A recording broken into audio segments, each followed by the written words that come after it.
Well, it's been about 6 months, but hockey is finally back here in North Carolina. Chris Lehman, Nick Perazzi with you here on PackTV as we get set for the season opener for the NC State Ice Pack as they host the High Point Panthers. And Nick, we got a good one here tonight. High Point promoted to Division II this season. They're going to be a good opponent to start out the season for NC State. But before we get to that, I want to take a look back at last season for NC State. It's a little bit of a roller coaster ride. They kind of lost themselves a little bit in the middle of the season, but got it back together and found their identity late in the season and made a good push at the end as well. Yeah, NC State, like you said, Chris, middle of the season, kind of just a giant downhill slope going into the Christmas break. A loss to UNC in the Governor's Cup really just kind of signified just where that team was. But coming out of that Christmas break, the holiday break, this Ice Pack team was different. They were playing on a different level, different tenacity. The chemistry was all there, and that led them all the way to an appearance in the ACC-HL Finals, where they didn't win, though. They lost to Rowan. However, it got them a berth into the regionals, where they went all the way to the finals again, and they ended up losing again, but it was to Indiana, who ended up winning all of Division II national champions. So the Ice Pack last year finished the season off very strong. They're going to look to keep that momentum up tonight, Chris. Well, and some of what's going to push this team into a strong start this season is the returners. Plenty of turnover. We'll talk about that a little bit. Some really exciting new faces on this Ice Pack team this year. But some of the familiar faces are going to be the catalysts, and we'll start with the new captain, and that is Zach Herman. Yeah, Zach Herman last year just bursted onto the scene. He just really had a really good turnaround. Like we mentioned, when that team was going downhill, that's where Herman turned it on. Big on that second line, promoted to the first line last year, looked like a different animal. And then someone you wanted to point out, Chris, the alternate this year.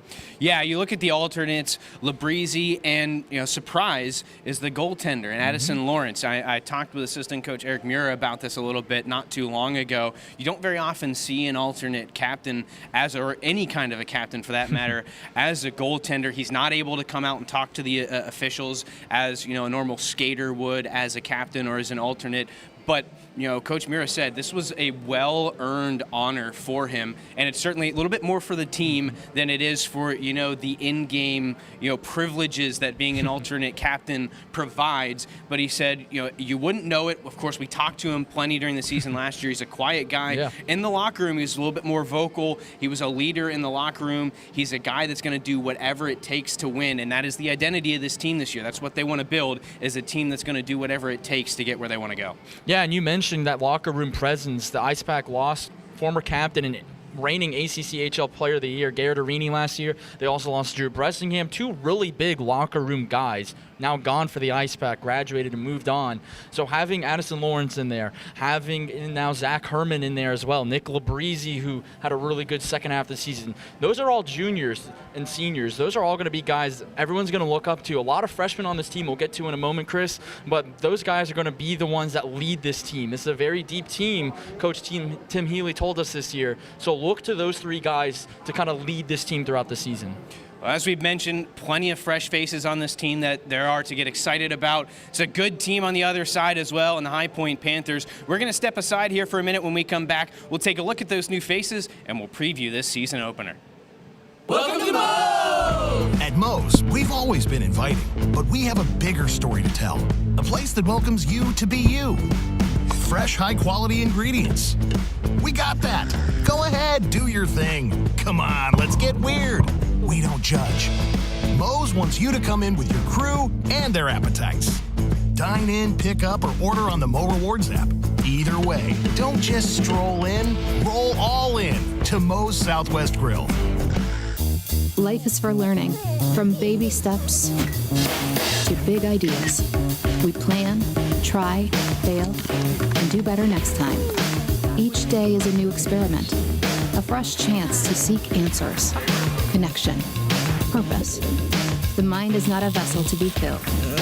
It's rocket fuel. And when you start at NC State University, you can't be stopped. NC State. Think and do.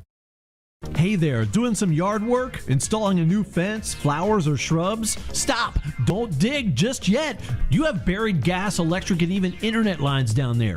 Before you pick up a shovel, pick up a phone or go online and contact 811. 811 is a free service. Yes, free! 811 is the first step to having those buried utilities marked. 811 keeps you safe, protects the lines, and it's the law. This safety message brought to you by North Carolina 811. Locally owned and operated by an NC State graduate, the Red and White Shop is your source for all things NC State. Just off campus in the Ridgewood Shopping Center at 3526 Wade Avenue, the Red and White Shop has everything the NC State fan needs. Sporting goods and memorabilia, your favorite NC State team apparel, tailgating essentials, ice pack gear. A proud sponsor of the NC State hockey team, a percentage of all ice pack sales go back to the team. Stop by today or visit us online. The Red and White Shop. Welcome back to Invisalign Arena here at Wake Competition Center. Chris Lehman, Nick Perazzi back with you here as we get set for the season opener between the NC State Ice Pack and the High Point Panthers. We're going to start looking ahead at this season now as we get closer to the puck drop. And where we're going to start is with this NC State squad. As we mentioned, plenty of fresh faces. There are going to be plenty of new names to learn, but there are a couple that I really want to point out. I was here at practice last night, got to look at some of the line combinations that they have. Their top two lines are going to be really, really difficult to deal with when you look at the fact that what was their top wing pairing really last year in Holden Kaufman and Nick Shook, now down on that second line. That's going to make things interesting, but it also means you got a lot of talent on the top line. Zach Herman going to be centering Brooks Willoughby Ray as well as Daniel Prasma. It's a really, really strong line. I got a good look at them last night. They look in sync. They look like they've been playing with each other for a full season already, and that's the line that I'm really going to look at. Coach Healy mentioned top two lines, pure scoring lines. There's a lot of skill, and they're going to create a lot of chances, but they're going to be matched pretty well on the other side. There's some real good skill on that High Point side, and Nick, I'll turn it to you because unfortunately the top point getter for the Panthers not going to be in the lineup tonight, but there's still some other guys to keep an eye out for. Yeah, top point getter last year for the Panthers, J.R. Slayton, had 60 points last year for the Panthers. He's not going to be able to play tonight. He's a scratch. Don't know much about it, but he will not be here tonight. However, second highest point getter for the Panthers is still here, Nick Sasso, coming back for the Panthers. Also has his brother on the team for the Panthers as well. So they're going to have that point production. They're going to lose that top goal getter and point scorer in J.R. Slayton, but expect the Panthers to come out with some tenacity tonight. First game in D2, there's probably going to be some jitters, but against a team like NC State, it's always a tough task, especially with the history the Ice Pack have. Yep. But I want to go back to talking about the Ice Pack. 9 new freshmen are on this team this year. That's a lot. Mm-hmm. But when I looked at that lineup card this morning and I saw Nick Shook on that second line, and what you told me from what you saw last night at practice, this is a very deep team. And like I mentioned before, Tim Healy told us this is one of the deepest teams he's ever had here at NC State. And they've been the Nationals before, this Ice Pack team. So just hearing what I've heard from practice last night, the speed, the chemistry they have, and the amount of great players that this team have is going to be a very tough matchup for anybody this year to go up against the Ice Pack. Well, when you mentioned that practice, one other thing that assistant coach Eric Muir had mentioned to me was that was probably the best practice they've had so far this season, which is exactly what you want. You're coming out on the right foot. You get things ready to go for your season opener. And, we talked about High Point plenty. They're moving up to Division II. You'd think, maybe they're going to be a little bit outmatched, but this is not a team that's going to fall over and just allow NC State to walk in and take this hockey game tonight. We talked about NC State losing to Indiana, eventual national champions of Division II last year. Well, it's not very very dissimilar for this High Point team. They lost to Florida, the eventual AAU national champions. So they've had that experience. They play against high-quality opponents. They're going to give NC State a test here. Yeah, they definitely are. Don't expect what NC State saw last year in their home opener, a 17-3 blundering of the ECU Pirates. We're not even going to get close to that tonight. This is going to be a pretty competitive game. It's going to be a lot closer than what a lot of people think. I think what it comes down to tonight, though, is going to be a little bit of the physicality and then really just the chemistry tonight since it's that first game. Yeah, it certainly should have a lot of questions and hopefully for NC State, a lot of answers as well. We're going to step aside one more time. We'll take a look at our keys to the game when we come back. We talk forever about the future. Worry about it, or wish it closer. We try to glimpse the places we'll go, from ocean depths to the far side of the moon.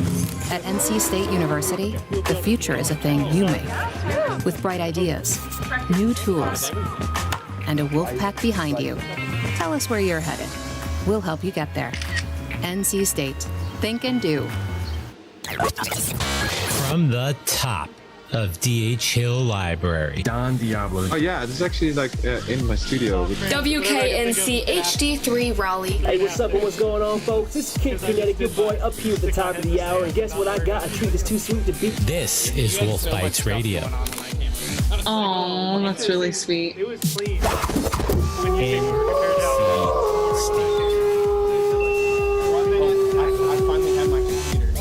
Locally owned and operated by an NC State graduate, the Red and White Shop is your source for all things NC State. Just off campus in the Ridgewood Shopping Center at 3526 Wade Avenue, the Red and White Shop has everything the NC State fan needs. Sporting goods and memorabilia, your favorite NC State team apparel, tailgating essentials, ice pack gear. A proud sponsor of the NC State hockey team, a percentage of all ice pack sales go back to the team. Stop by today or visit us online. The Red and White Shop. I'm with 2018 lacrosse national champion Christian Gaudy for the FDA's Don't Get Burned Sunscreen Challenge. Bring it, Daryl. She's tough, but I won't get burned today. I'm using a broad spectrum sunscreen. The FDA recommends broad spectrum sunscreens with an SPF of 15 or higher with other sun protection measures to reduce the risk of sunburn and skin cancer. You smoked me, Kristen. That's because I use sunscreen, so I wouldn't get burned by you and the sun. Broad spectrum sunscreen. It's a winning play every time. We're just minutes away from puck drop here at Invisalign Arena. Chris Lehman, Nick Perazzi with you on PackTV. We're going to take a look at the keys to the game. We kind of touched on some of them in our last segment, but we'll start with the Perazzi points, as we're calling them this year. Yes. What are you seeing, or what are you expecting to be the keys for NC State tonight, Nick? Well, the Perazzi points for NC State tonight, it's really just going to be play fast and play physical. Obviously, High Point, like you mentioned, moving up to D2 this year. You know, the speed and physicality might not be there for a D3 team. They play a lot weaker competition. No disrespect to High Point at all. Very good team. The competition they play, though, isn't up to some of the teams that NC State's played at the D1 and D2 levels that they've had in the previous years. I think that's going to be a big one, too. Another thing for NC State, that chemistry. You mentioned it yesterday in practice. 9 new freshmen on this team. It's going to take a lot to get used to everybody, but having your best practice of the night last night, it seems like everyone's on the same page. If they can utilize that chemistry tonight, the power of friendship, as some may call it, on the Twitter worlds, I think they'll have a fantastic night. If I look at it, the thing for me is not too dissimilar to what you were saying, but it's going to be about limiting mistakes as much as you can, covering for them when you do have them. They're going to happen. It's the first game. As we mentioned, they look good. There's chemistry, but that doesn't mean there aren't going to be miscues. And then the other piece is capitalizing on the mistakes for High Point. High Point in a pretty similar boat, right? First game of the season, everyone's going to be working out kinks, and it's going to be a matter of who can limit their mistakes the best and then who can take advantage of their opponent's mistakes. And I think if NC State's able to keep things clean and crisp as much as possible and then put the puck in the back of the net when High Point gives them the opportunity, they shouldn't have too much trouble against the Panthers here tonight. No, they shouldn't. I want to kind of segue into the Perazzi points for the Panthers tonight. I think High Point's just got to come out and punch NC State in the mouth. Not literally, you don't want to take a 5-minute penalty to start the game. We always mention you got to stay out of the box, but if you're a High Point, you want to show you're physical too. You want to say, hey, we can match up with you guys. Kind of like what NC State does when they play Liberty's D1 team. They match the physicality and speed. They say, hey, we're here to play and we're going to make it known. Another thing for High Point tonight, you don't want to play it safe. I think they need to play aggressive, but I also think they need to capitalize on NC State's mistakes. And kind of just a little analogy here. I mean, NC State fans watched last week's football game against the Purple team. Purple team took advantage of those mistakes. They played physical, and really they outplayed the NC State team for a good first bit of it. So if you're High Point tonight, kind of just channel in, show that physicality, show that you're here in D2 for a reason, and you can match up with anybody tonight. Yeah, for me, I think the key for High Point is just going to be one player between the pipes. Vieira, great goaltender, was the backbone for them last year. And anytime you're the underdog on paper, I think really place you look for to make up for that is between the pipes. If a goaltender can steal a goal or two, keep you close and give you that chance to find one late that might be the difference maker, that's going to be the key. If NC State is able to put a few past Vieira early, make him uncomfortable, make him unsure of himself, I think things will really change and NC State could run away with it. Well, as you might be able to tell, lights are going off here at Invisalign. They're about to take the ice. We're going to step aside. When we come back, it'll be time for starting lineups and puck drop here at Invisalign Arena. Locally owned and operated by an NC State graduate, the Red and White Shop is your source for all things NC State. Just off campus in the Ridgewood Shopping Center at 3526 Wade Avenue, the Red and White Shop has everything the NC State fan needs. Sporting goods and memorabilia, your favorite NC State team apparel, tailgating essentials, ice pack gear. A proud sponsor of the NC State hockey team, a percentage of all ice pack sales go back to the team. Stop by today or visit us online. The Red and White Shop.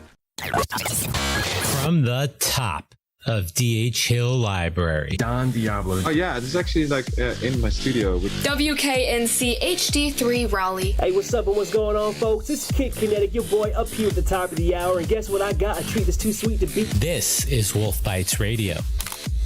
Oh, that's really sweet. NC State.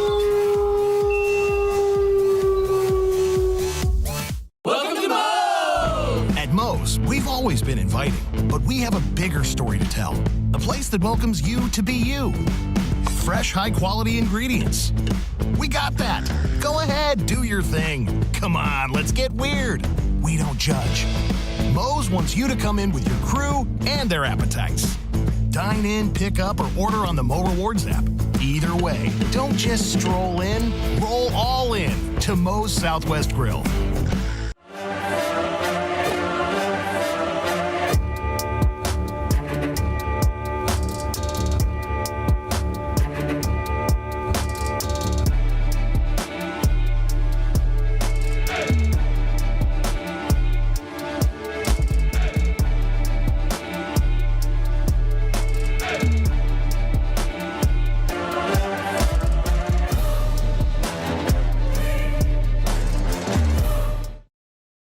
Locally owned and operated by an NC State graduate, the Red and White Shop is your source for all things NC State. Just off campus in the Ridgewood Shopping Center at 3526 Wade Avenue, the Red and White Shop has everything the NC State fan needs. Sporting goods and memorabilia, your favorite NC State team apparel, tailgating essentials, ice pack gear. A proud sponsor of the NC State hockey team, a percentage of all ice pack sales go back to the team. Stop by today or visit us online. The Red and White Shop. Welcome to Moe's! At Moe's, we've always been inviting, but we have a bigger story to tell. A place that welcomes you to be you. Fresh, high-quality ingredients.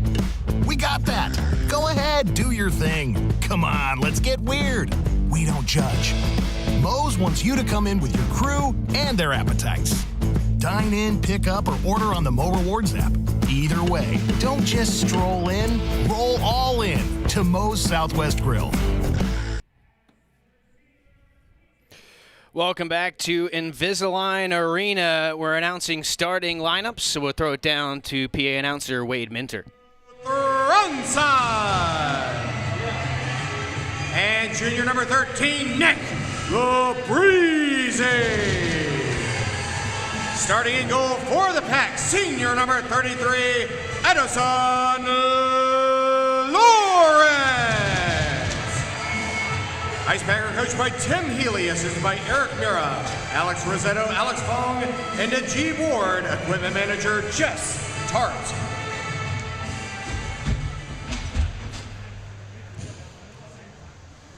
Fans, earlier this week, the hockey community faced a tragedy with the loss of Johnny and Matthew Goudreau.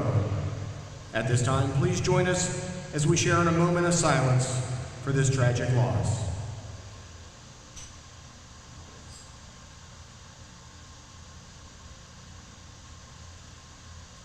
Thank you.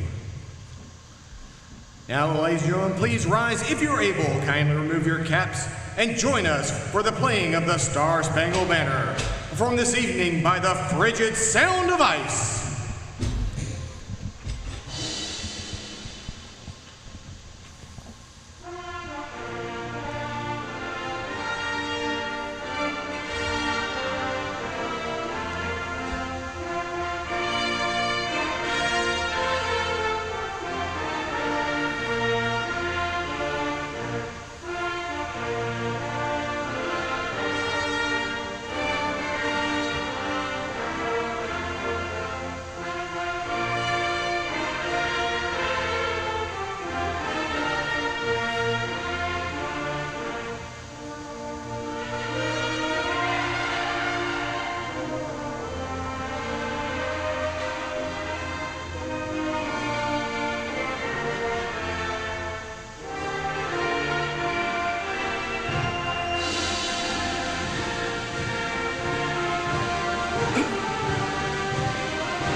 there's the national anthem. All that's left now is to drop the puck and let the boys go at it. NC State High Point coming your way here in just a minute. As we heard the starting lineups just a moment ago, NC State going to go with what head coach Tim Healy told me last night is really kind of their shutdown line. For those of you who are Carolina Hurricanes fans, he likened it to that Jordan Stahl, Jordan Martinook. Obviously, Jesper Foss not going to be on that line this year, but was a part of that line as well, that line that they send out there to shut down the top line of their opponents. So it'll be Emery Oliver, Scott Daniel, and Austin Finch as the starting forwards for NC State. The top pairing on defense in Nick Labrizzi and Andrew Thronson will be on the back end, and they'll be anchored between the pipes by Addison Lawrence, who is had an impressive showing in his first season with NC State, a 12-4 record, 215 goals against average, and a .930 save percentage. And we'll get our first look at him here tonight. But the Ice Pack moving right to left in those black uniforms across your screen. In the blue-gray, it's High Point. We'll move left to right. NC State controls off the draw. Labrizzi chips it off the glass and all the way down to Vieira. He'll steer it into the corner. High Point possesses. Good hard forecheck there from Finch to knock his man off the puck. High Point still in control. Backhand pass cross ice. Misses everybody, and Thronson throws it back through the neutral zone. Quick change at the defense for High Point. It'll be cleared back up the wall and denied. Puck, though, looks like went out of play. It'll be a neutral zone faceoff on top of the NC State blue line. You saw Finch go in hard on the forecheck there. That was an emphasis in practice last night when they were working on forecheck. First two guys in are really in there to blow up the play, take a couple guys out of it, and open things up for the rest coming in after. Another face-off win for NC State. Up that far wall by Cade McConaughey. Hard check over along that far side boards. It'll be forced deep by Daniel Prasma. He finds it behind the net, thrown out in front off of Vieira, deflects back to Cox, and a diving block by Joe DiMartino. Chaos in front of the net. Rebound loose, they can't get it to go, and High Point clears it back out to neutral ice. Here's Cade Cox, backhanded off the wall. Here's Herman. Elevated, looking for Willoughby Ray. That one is disrupted. High Point back the other way with it now. And across the blue line, we got a penalty coming up here early, as an NC State defenseman lost an edge and took out a High Point Panther. And so we'll get our first look at this High Point power play in the NC State penalty kill. Should be 2 minutes for tripping. It's Cade Cox. Well, and Cade, not one of the guys we talked a whole lot about in the pregame, but of course a little bit of a scary moment in that game against North Carolina near the end of the season. Talked to Coach about it. He's fully back. He said he feels great. Certainly good to hear. No lingering effects. Doesn't seem to be, too hesitant in his play either. NC State fights it out of the zone all the way down. Vieira will come out to get it as the power play gets going. 15 seconds gone, and High Point will regroup. Well, we talked about it in the pregame, Chris. If you're High Point, you gotta take advantage of teams, and you've also gotta capitalize on NC State's mistakes. And it's the prime opportunity to do it early on. Big hit earlier in the game. That was Jonathan English on Scott Daniel. Kind of showed the authority that this High Point defense has. Couple block shots as well. Let's see if they can get the momentum going on offense. Brought through the neutral zone. Far side shot. Misses wide. It will cycle around the wall. Held in at the near point by Hutchins. Tries to throw it deep. That's blocked down. Cleared out. And now NC State will chase it down. It's Holden Kaufman first to it in the far corner. He'll shield off Hutchins, pins it behind the goal, just looking to waste some clock over halfway through the man advantage for the Panthers. Puck pops loose to DiMartino. Panther power play needs a change, so they'll hold off behind the goal. A lot of time coming off that power play right now. 40 seconds left. Up the far wall they go. Lugged in. Short side shot, fought off there by Lawrence. It's deflected into the near corner. Worked back up the wall for Donahue. He'll hold on to it. Sent all the way around. Nobody in a gray jersey on that far side, though. Scott Daniel will put pressure on now. Bugan puts it up the wall. Knocking it down with a skate. James He's just going to step into the offensive zone with it, going 1-on-4. Still able to control, trying to leave it there for Jake Gifford. Couldn't connect. High Point clears it out. Big hit over on the far wall as Tate Sawden staples his man to the boards. Sawden goes back after it, far corner, cycles it around for James. He'll slap it up the wall where it can be controlled by Robinson. Chips it into the High Point zone, collected there by Andrew Welch. High Point looking to move it back up. Power play now over. NC State back to full strength. Robinson stepping around his man but can't get back to the puck. And Vieira makes the cover up. It'll be an offensive zone draw for the Pack. A really good penalty kill for the Ice Pack. High Point had not a lot of chances. However, they had a couple of high-quality chances and a lot of zone time as well. A.J. Buchan had a really good chance out in front. And then how about the hit by the freshman Tate Sawden over at center ice? On the draw for NC State, Reese Johnson, younger brother of Riley Johnson. Played for NC State not too long ago. Has some flashes of his brother in him, I've been told. We'll see what he brings to the table here tonight. Throws it off the wall for Robinson. He'll absorb a big hit. Puck still there. Johnson unable to get to it, and High Point clears it all the way down. This will be icing.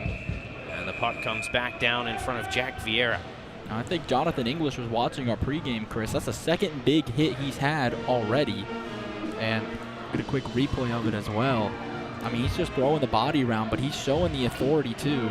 And it's just an innocent play here and a big crunch on the blue line of Zach Robinson for the Ice Pack. But they've got to show the intensity. They've got to show, hey, we can play at the D2 level, and so far High Point's doing that.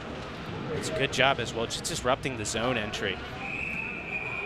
We got a whistle, looks like a hand pass on High Point. And so the faceoff will stay in the offensive zone for NC State.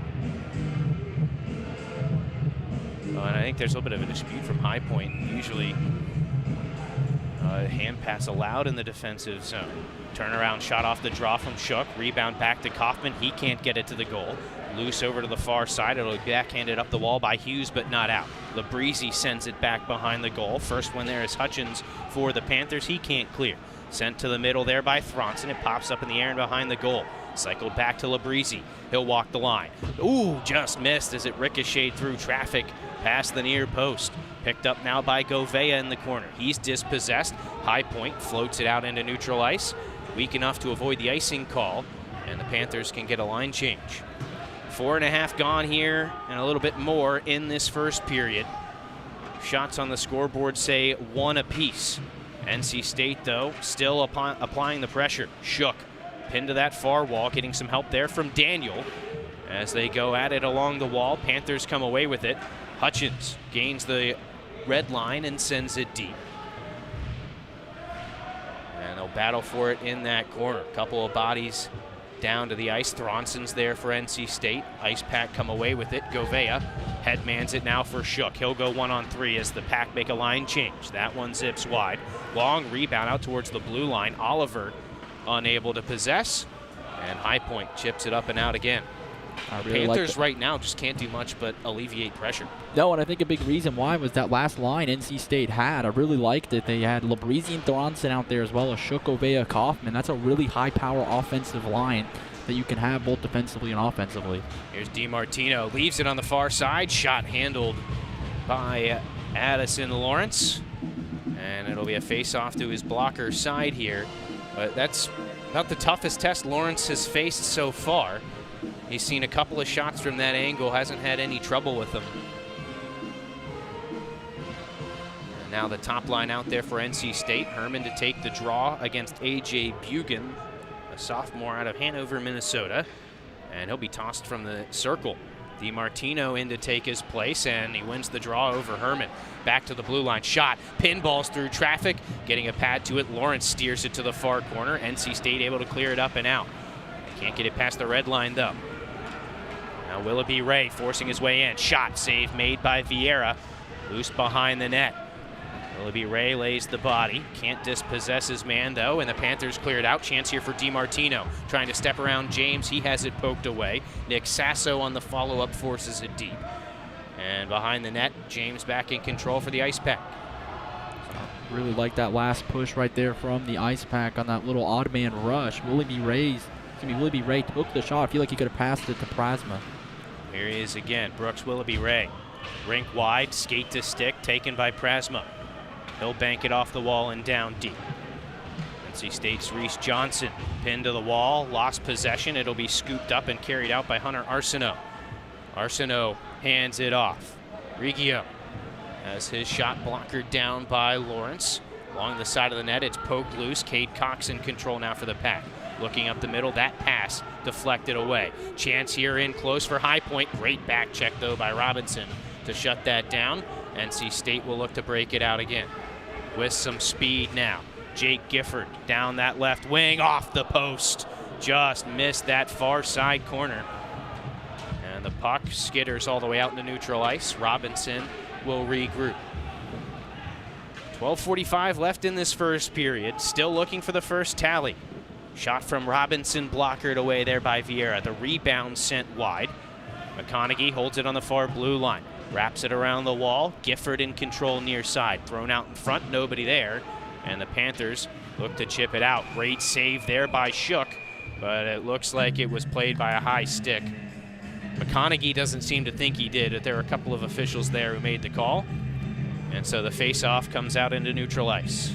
There was some elevation on the stick. I don't know if it was high enough, but there was some elevation on it. He might I have think the question more is whether or not he touched it. Yeah, There's that's what it was too. The intent to play it with a high stick. Whether he did or not, obviously at this point a moot point. Face-off on top of the High Point blue line. Govea matching up with Sean Kelly, who wins it for High Point. D-to-D pass taken off the wall by Andrew Welch, who gains the red line and sends it in. Behind the net, NC State in control. It'll be forced up the far wall. Labrizzi trying to cut to the middle, lost it, but Thronson there to help out. He'll gain the blue line and throw it over top of the net. Taken on the far side by Shook. He'll send it low. Pass intended for him in the middle from Thronson is intercepted. And High Point carries it out. Kelly across that midline stripe. He'll send it deep again, and High Point hasn't been able to do much outside of that. Here's Shook with some space in neutral ice. He's forced off the puck nicely, though, by Liam Donahue. And the Panthers go back to work. Chipped through the neutral zone and in. Being chased down by Peter Cross. He's knocked off it in the corner. NC State back in control. Kaufman rink wide. One-touch pass from Gobea back to the middle. Doesn't connect. And NC State has to retreat again. Here's James. Left for Labrizzi. Now Willoughby Ray, a little bit too far out in front of Herman to be controlled. But again, High Point not really with a lot of possession, just sending it right back and forcing NC State to go to work again. Herman, turnaround pass to the high slot is intercepted and cleared back out into the neutral zone again. James holds it there just across the line, and now NC State offsides. They're gonna have to check up, and that'll give High Point time to look things over. Stretch pass there from Jack Hutchins is intercepted. Prasma stopped up at the blue line. Now DiMartino for High Point. Little reverse hit there on Sawden. Puck loose over along the blue line. Cacciatore first to it for the Panthers. His shot deflected back behind the goal. You get a look up close as they battle in the corner. Sent up the wall now for Welch. He'll fire one away. Ooh, Lawrence never saw it. The rebound's off him and in. Panthers strike first at 10:26. And it's 1-0 visitors.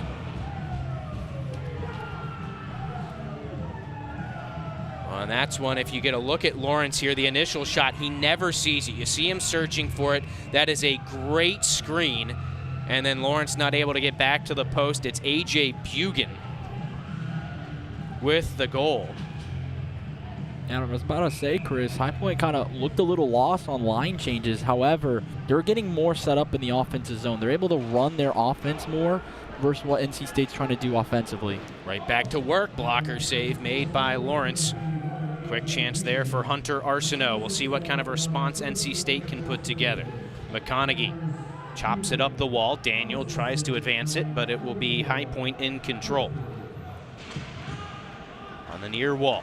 Sent back to the middle. Heavy hit there on Michael Yell, but he's able to get the pass off, and High Point sends it deep. On the chase is Arsenault. He'll win the battle to it, send it behind. Swept along by NC State's defense, but not out. One-timer back towards the goal. Another one, Lawrence having trouble tracking through traffic. Missed wide that time. NC State will reset. High Point right now just having all momentum offensively. They're having a much better forecheck than NC State on display right there. Just not letting NC State get in the zone, and when they are, they're forcing NC State behind the net. They're not letting them set up in the zone and get good shooting opportunities. Another thing High Point's doing well offensively is getting bodies in front. We talk about it so much last year, Chris, and that's exactly what they're doing tonight. Panthers going right back to work here as they carry it down the near right wing. Pass through the slot, skitters all the way out to the neutral zone. Retreating for it, Mason Glover sends it up that far wall. Nobody there for the Panthers. Now it's Labrizzi for NC State. D to D with McConaughey. Pushed forward now for Johnson. Into the middle for Robinson. He couldn't handle the pass. High Point turns it right back around. Here's Josh Mann looking to the middle. And that pass disrupted and knocked back behind the goal. Now Labrizzi looking for an outlet pass. It deflects up in the air. Robinson trying to come back to it and can't. High Point sends it back into neutral ice. Now it's Peter Cross. Cross ice for Liam Donahue. Sends it around the wall where it can be stopped up by English on the far side. Had it hop his stick though and out into the neutral zone. At his own blue line, Kaufman now for the Pack. Back for Labrizzi. Again for Kaufman. He'll track it down at the red line. Has some speed moving in. Cuts through the high slot, left for Shook. Shot coming. It hit a body on the way through. I think that was Bugan who got a piece of it. NC State still looking for that first goal. Shook out in front. Backhander handled nicely by Vieira. Labrizzi holds the zone. Pressure still on for the Ice Pack. Govea has some trouble in the corner, loses it. High Point clears it out at least momentarily. Labrizzi upended. NC State maybe looking for a call there, but will play on. Kaufman back for Shook. Has it knocked off his stick. Good hustle, though, to get it back. Shook winning a 1v2 battle. Couldn't come away with possession, though. Now English up the wall, able to connect with DiMartino, who slaps it all the way out. NC State going back to work again. Sodden. It's just a cycle right now, Nick. NC State pushes it in, gets maybe a chance or two, cleared out just past the red line, and then they go back to work. Now here's Prasma into the far corner, shielding off Welch behind the net. Turnaround pass, and Willoughby Ray couldn't quite handle it. Leaves it for Herman. That one-timer gets caught up in traffic, and High Point clears it out to the blue line. Great job by Sodden to hold the zone, but he did so with a hand. That's going to be a hand pass, as the next person to touch it was Brooks Willoughby Ray. And NC State will have to bring it back out on top of the High Point blue line. Late hand pass call, and the High Point coach right now is saying that this should be at center ice, and it is, and it should be. He's 100% right. But right now, like you mentioned, Chris, sounds like a broken record. NC State gets it in, maybe gets a shot, but High Point's doing a really good job taking away those shooting lanes. I really like that last shift for Nick Shook. He came out, looked like a different man out there, bodying his way and doing everything. Herman on the draw for the Pack, facing off with Michael Yell. This should be a matchup NC State wants. Top line against the fourth line of High Point. See if they can make something happen. Herman unable to win the draw. Hunter Arsenault stopped up at his own blue line, taken away by Prasma. His shot blocked on the way in. Cacciatore was in the way. Now Arsenault again. Up for Cacciatore, the defenseman stepping into the rush. He'll be tripped up. No hand up. Play continues. Sodden pokes it along for NC State along the wall. Willoughby Ray back for Sodden.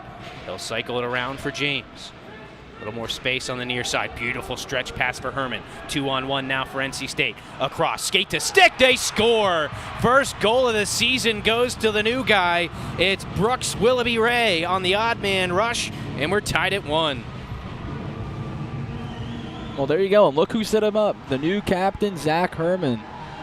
And the Ice Pack are able to get that goal back, and that's exactly what they needed. It was a good defensive effort there by Chris Cacciatore for the Panthers, but there's not much you can do on an on-man 2-on-1 rush, especially with Zach Herman, who's now got 80 career points. He's creeping up on 100 pretty soon, and it's a really good time for NC State to get that goal back. They were starting to get some things going offensively. They were controlling more puck time, and it paid off for them, taking advantage of a High Point mistake. And I think one thing that shouldn't be missed in that play is how quickly Alex James advanced that puck. He made a beautiful pass into neutral ice for Herman, and that sprung the 2-on-1. And whether he recognized that a defenseman had jumped up in the rush and knew that they'd be a little bit shorthanded back on the back end or not, either way, a great play by James to set that up, and we're all square again here at Invisalign Arena. 6:09 left in the first period. And a puck out of play. It should be an offensive zone face-off for the Panthers here. Yeah, Panthers as well, still having a little bit of issues changing lines. Saw it earlier, was going to mention earlier. They scored a goal later on, but they had a puck just kind of creep out right into the top of the blue line, right where you want your left defenseman to be, and he was still coming off the bench from a line change. They're having late line changes. They're also not really sure of when they're having these line changes, so some first game jitters, first game mistakes as that one goes out of play. But as the game goes on, you got to start correcting them, or else NC State's going to pick up on that, and they're going to take a massive advantage off of that. That'll be another draw to the blocker side of Addison Lawrence. Emery Oliver matching up against Josh Mann for High Point. 6:04 on the clock here in the first. McConaughey on that far wall slaps it off the boards and out. NC State just trying to force it through the neutral zone, but there is a stopgap as Jonathan English. He'll lug into the offensive zone, sends it deep as he absorbs the hit from McConaughey. And now Cade Cox possesses for NC State. A little return to sender there. Jonathan English, last 2-3 shifts, he's been getting hit pretty well. Scott Daniel right now delivering a pretty good hit on Jack Hutchins for High Point. So NC State trying to match that physicality now. High Point is a little bit rattled offensively because of it. This is the line that's going to be a little bit more physical. That kind of grinder shutdown line. As Cox throws it off the wall, can't chase it down. That'll give High Point a chance to advance. Sent over to the far corner where Joe DiMartino can track it down. Pinned there by McConaughey. NC State takes over. It's Robinson. Bouncing puck in the middle. A little bit of trouble there for Gifford. But he'll track it down. Into the zone they come. Robinson back to the middle. Trying to connect with Cox. He's going to be knocked down as he got in a little bit tight there with Vieira. Well, and to keep an eye on Cox. We mentioned, had a tough injury late in the season. Kind of got flipped over the goalkeeper there, and Jack Vieira did get in maybe a little tight. You see there, he's in the blue paint. He did a good job of not spraying him, but you're not going to be surprised to see the Panthers defending their goaltender when he gets in tight. Now, head coach Tim Healy, I think, wants something out of that. But I think the official's saying, hey, he got in tight. Yeah, he got in tight, and then he got pushed, and just coincidentally Vieira was there, and that's who he fell over. So I think it's a good no call. Hopefully Cox is okay. Panthers control off the defensive zone draw and send it out into neutral ice. Robinson for NC State, back to Labrizzi, looking forward for Gifford. That one will slide all the way down to the High Point end. Panthers take back over. Well, something that's developing in this game, Chris. High Point really dominating the faceoff circle. Really everywhere on the ice, offensively, defensively. Here's a chance. Hit a body on the way in. It looked like Thronson took that one. But he keeps it out. NC State goes back to work on offense now. Gifford slides one through the middle. Nobody there to get a stick on it in a black jersey. High Point pushes it back out again. They're starting to possess the puck a little bit more too. Buchan sends it deep. Right now, though, the Panthers just need a change. Hunter Arsenault in hard on the forecheck. Stepped around by James. Forward to Robinson. He'll leave it off for Govea with speed. Carrying it in. Poked off his stick, though, by Cacciatore. And High Point clears it back out into the neutral zone again. James, cross ice for Govea. He'll be knocked off the puck. Play is onside, so High Point pushes their way into the offensive zone. Pass from the near corner. Picked up in the slot by NC State's Nick Shook. He's going to pick up speed, trying to force his way around Cacciatore, who sends him into the wall. And looks like Shook's okay. It was a little bit of an awkward fall there. Cacciatore has looked great defensively. Nice shutdown play there on Shook. And now the Panthers go off for a change as NC State recollects behind their own net. Stretch pass stolen by English. He'll carry it in. Panthers going to work again. Matt Hughes thrown through the middle. It'll skitter all the way over into the near corner. First one there is Hutchins. Centering pass denied, but loose puck picked up. Big hit in the corner. Canada corner. Look, that puck just pinballing all over the place. Lawrence a little bit out of position there.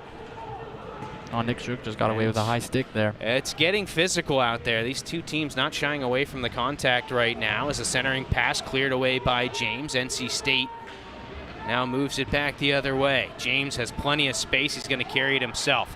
Left off for Herman, looking to Prasma in the middle. Loose in the high slot. His shot is blocked down by a defenseman and cleared out. James going one-on-one here against Matt Hughes. Hughes wins the battle initially, but he ends up being dispossessed. Herman back in control. They'll work it back across now for Lapani. He finds Prasma into the zone, knocked down. NC State still in control. Centering pass from Willoughby Ray, knocked loose. Prasma able to find it near the blue line, but his advance is shut down. Pops loose to Herman again. Prasma will chase down the pass in the near corner. Back for Herman again. Turn around, looking for Willoughby Ray. That's intercepted as they couldn't connect. It's Liam Donahue looking for some support. He'll ring it around the wall. To be chased down by Peter Cross. Back behind the net now. Labrizzi pins his man to the wall. Four-man scrum. McConaughey able to come away with it. Backhands it up, but not out. Prasma tried to help out, but couldn't. This High Point team really holding their own right now. NC State struggling just to alleviate the defensive zone pressure. Labrizzi in control. He'll move it up the wall, able to get it to neutral ice. Willoughby Ray along for Emery Oliver. Drags his way in. Weak backhander handled easily by Vieira. And High Point stretching things out. Long pass up to Bugan. Beautiful receipt of that pass off the skate. He's going to be knocked down, though, by Labrizzi, who pins him to the ice as NC State pushes it to the far side. Oliver first to it. Trying to chip it along for Finch, but that doesn't work out. High Point again sends it back into the NC State zone. Last minute of this first period, it has been a tightly contested first 20 minutes. And High Point, I would say, it has looked at least as good as NC State for a good portion of this first period. Ice Pack trying to make something happen late. Here's Johnson. Shot shouldered down there by Vieira. Rebound was loose for a moment. NC State went in, and High Point is having none of this. And if you're NC State, you got to be careful. Let High Point overreact. They are just inside of that line. Because, there's a little bit of contact, but there's a couple of cross checks in there. There's a lot of pushing and shoving. Let High Point cross the line. Don't let them goad you into crossing it. No penalties coming from it right now. I think for NC State, coming to the end of this first period, I think the Ice Pack really just need to get connected. There's a lot of really great one-time opportunities NC State has right in front of the net. They just can't connect on them. Whether the pass is too hard of a pass, maybe the pass is not as hard as it needs to be, pass not in the right spot. And I think if NC State's able to kind of solve these things down, I think then we'll start seeing the game open up for the Ice Pack more. But High Point's matching that physicality, and they're going to take advantage of mistakes. Here's a chance if they can get numbers forward. Moving with it now, Joe Reggio into the near corner. Under 30 seconds left in the first. NC State will take over behind their own net. Pass up the ice, bounces into the neutral zone. Loose puck picked up by Arsenault. He'll send it deep. James will be the first to it in that far corner. 14 seconds left as he tries to elevate it out. It'll be knocked down and swatted back deep, though, by the High Point Panthers. 5 seconds left. Now up for Willoughby Ray. Chance for one last shot. Looks like he's going to run out of time, though, and that will finish off the first 20 minutes. While High Point comes into Invisalign Arena, and right now giving NC State all they can handle. Was the Panthers striking first. A.J. Bugan broke the ice, but only about 4 minutes later, NC State evens it up as Brooks Willoughby Ray picks up his first tally for the Ice Pack. We've got first intermission coming up after this. Through 20 minutes, we're tied at 1.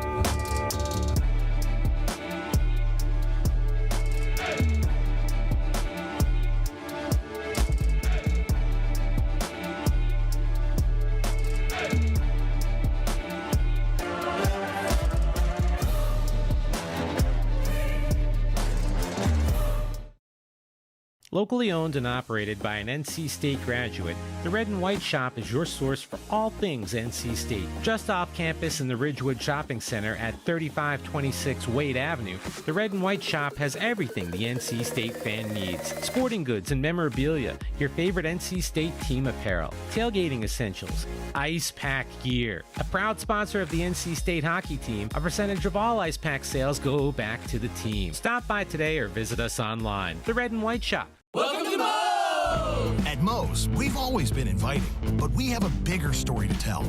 A place that welcomes you to be you. Fresh, high-quality ingredients. We got that. Go ahead, do your thing. Come on, let's get weird. We don't judge. Moe's wants you to come in with your crew and their appetites. Dine in, pick up, or order on the Mo Rewards app. Either way, don't just stroll in, roll all in to Moe's Southwest Grill. Hey there, doing some yard work? Installing a new fence, flowers, or shrubs? Stop! Don't dig just yet! You have buried gas, electric, and even internet lines down there. Before you pick up a shovel, pick up a phone or go online and contact 811. 811 is a free service. Yes, free! 811 is the first step to having those buried utilities marked. 811 keeps you safe, protects the lines, and it's the law. This safety message brought to you by North Carolina 811. When you look at me, you might see a person with Parkinson's disease. But if you look closer, you'll see a warrior mom, an endurance athlete, someone with a lot of fight. Every 9 minutes, someone is diagnosed with Parkinson's disease. And every one of them can turn to the American Parkinson Disease Association. Look closer. My spirit is unshakable. Visit apdaparkinson.org to learn more and show your support today. From the top of D.H. Hill Library, Don Diablo. Oh yeah, this is actually in my studio. WKNC HD3 Raleigh. Hey, what's up and what's going on, folks? It's Kid Kinetic, your boy up here at the top of the hour. And guess what I got? A treat that's too sweet to beat. This is Wolf Bites Radio. Oh, that's really sweet. NC State.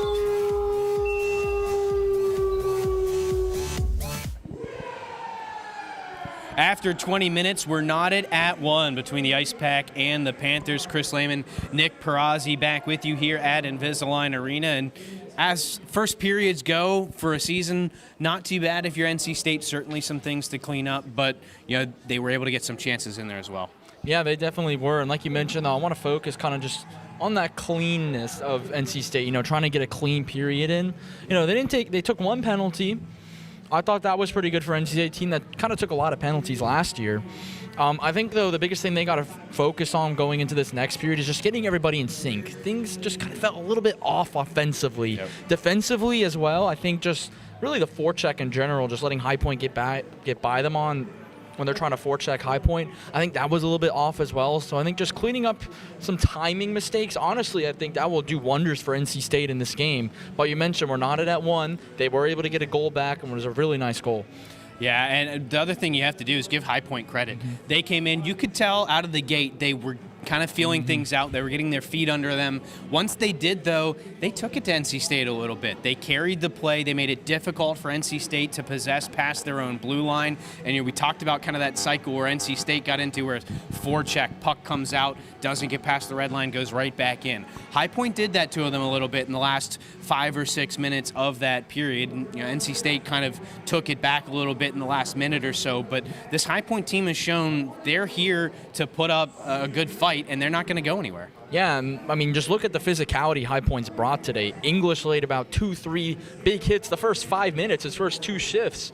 And then he's taking the repercussions of that, and he's getting hit a lot as well. So another big hit in the corner before. High Point's being a very physical team. You saw on the goal in the crease as well. They're getting very physical after the play. They're showing that they're here to play D2 hockey, and they're not going to, fear anybody, as the Ice Pack, always say their little motto, but they're here to play and they're here to stick around, and that's a big reason why this game's knotted at 1.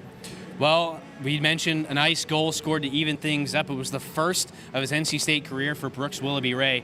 We're going to have him to talk to right after this. Welcome to Moe's! At Moe's, we've always been inviting, but we have a bigger story to tell. A place that welcomes you to be you. All right, and I'll do the fresh, high-quality ingredients. All right, sounds good. We got that. Go ahead, Ready? do your thing. Come on, let's get weird. We don't judge.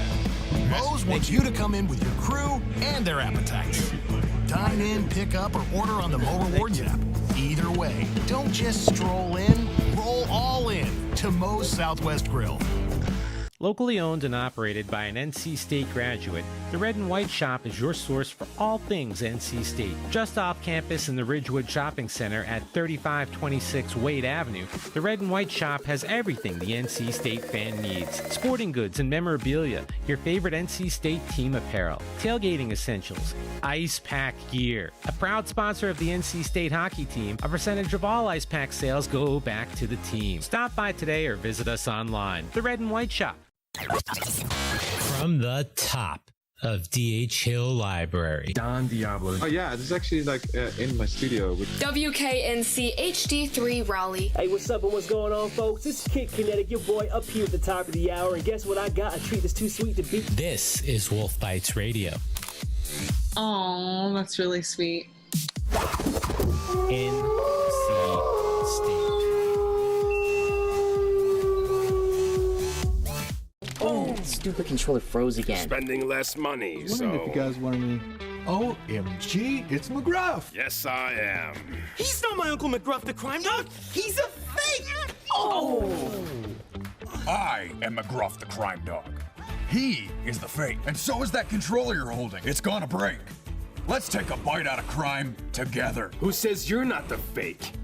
Dude, you're literally missing it. You are smart, kids. You're smart.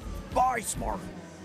Welcome back to Invisalign Arena. Nick Perazzi here with the first goal scorer of the season for the Ice Pack. His first ever period as a member of the Ice Pack, Brooks Willoughby Ray. Brooks, it was a really nice 2-on-1 opportunity. Kind of walk us through how you were able to put the puck in the back of the net. Yeah, so it was a great setup on my teammates. It was a little chaotic in the D zone at first, but then Alex James was able to get the puck, stretch it up to Herman, and I got my wheels going, went on 2-on-1. Beautiful pass with my teammate Herman, and I was able to just put up some mooch change, so yeah.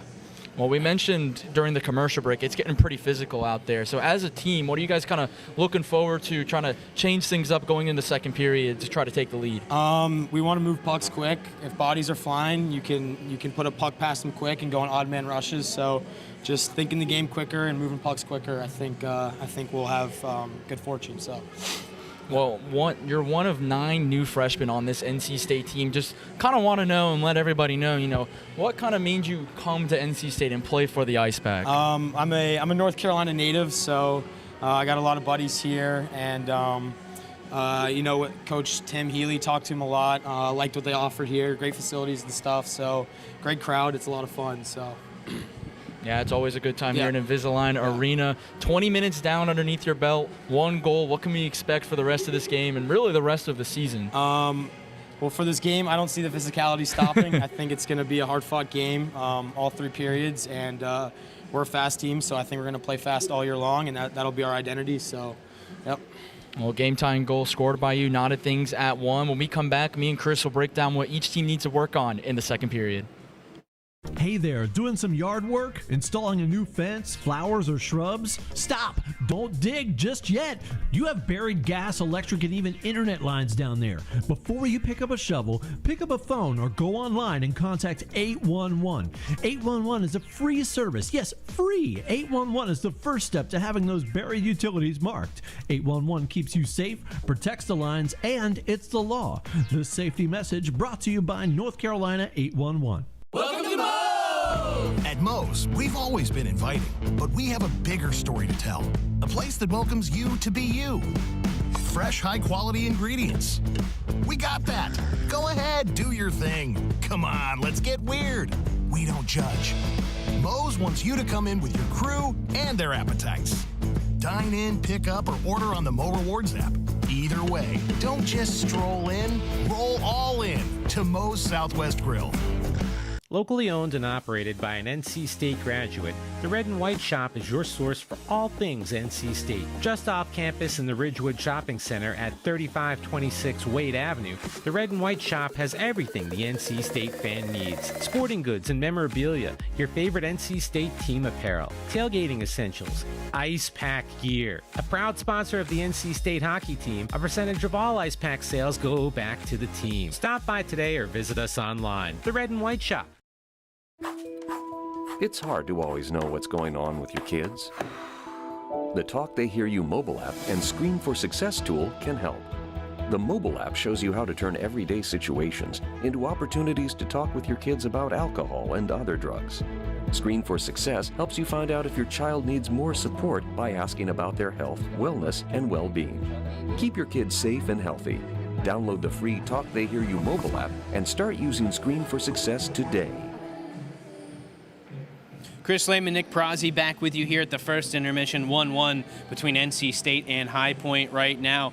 You just talked with the goal scorer for NC State and Brooks Willoughby Ray. That was one of the lines we highlighted in pregame that we wanted to see what they'd be able to do. The line of Herman, Willoughby Ray, and Prasma. They did a great job. Of course, they pick up the goal, and it was a pretty skillful goal at that. It was a pass in the skates a little bit for Willoughby Ray. He's able to get it to the stick and put it home.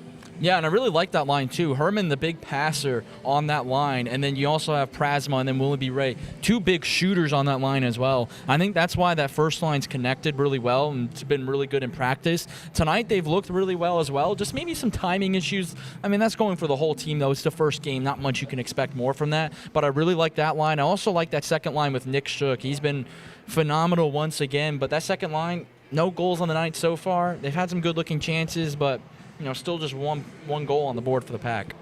Yeah, and I think you got to give a lot of credit to High Point. We've mentioned it before, not just defensively and on the forecheck, how they've been able to kind of suffocate NC State breaking out of their own end. But you go back to the goal that they scored. Great traffic in front of the net by Bugan, who eventually puts it home. There have been multiple occasions during that first period where I mentioned Addison Lawrence is having trouble finding the puck. Yeah. That's not anything he's doing wrong. That is what High Point is doing right and getting a lot of bodies between the goaltender and the puck back at the point. It's made things extremely difficult, and it is certainly a big reason that that first goal ended up in the net. Yeah, and one thing to note about High Point, when they got that goal, they were able just to set up naturally in the offensive zone. NC State really couldn't do much to get the puck out of their defensive end. High Point was setting up offensively. They were setting up shot. It allowed them to get that goal with a lot of traffic in front because they were able to play around the net, go point to point, and then fire one home. NC State hasn't really set up too much offensively. They've been forced behind the net. There's a lot of bodies in front from High Point blocking shots. They're doing a really good job defensively, but the odd-man rush goal that NC State had, tying this game up, I think that's what we're going to expect more in this game. NC State going to try to take advantage. Brooks said during that interview I had with them, they're going to play fast, they're going to move the puck around, bodies are going to fly, and I think that's what NC State's going to try to play with in that second period.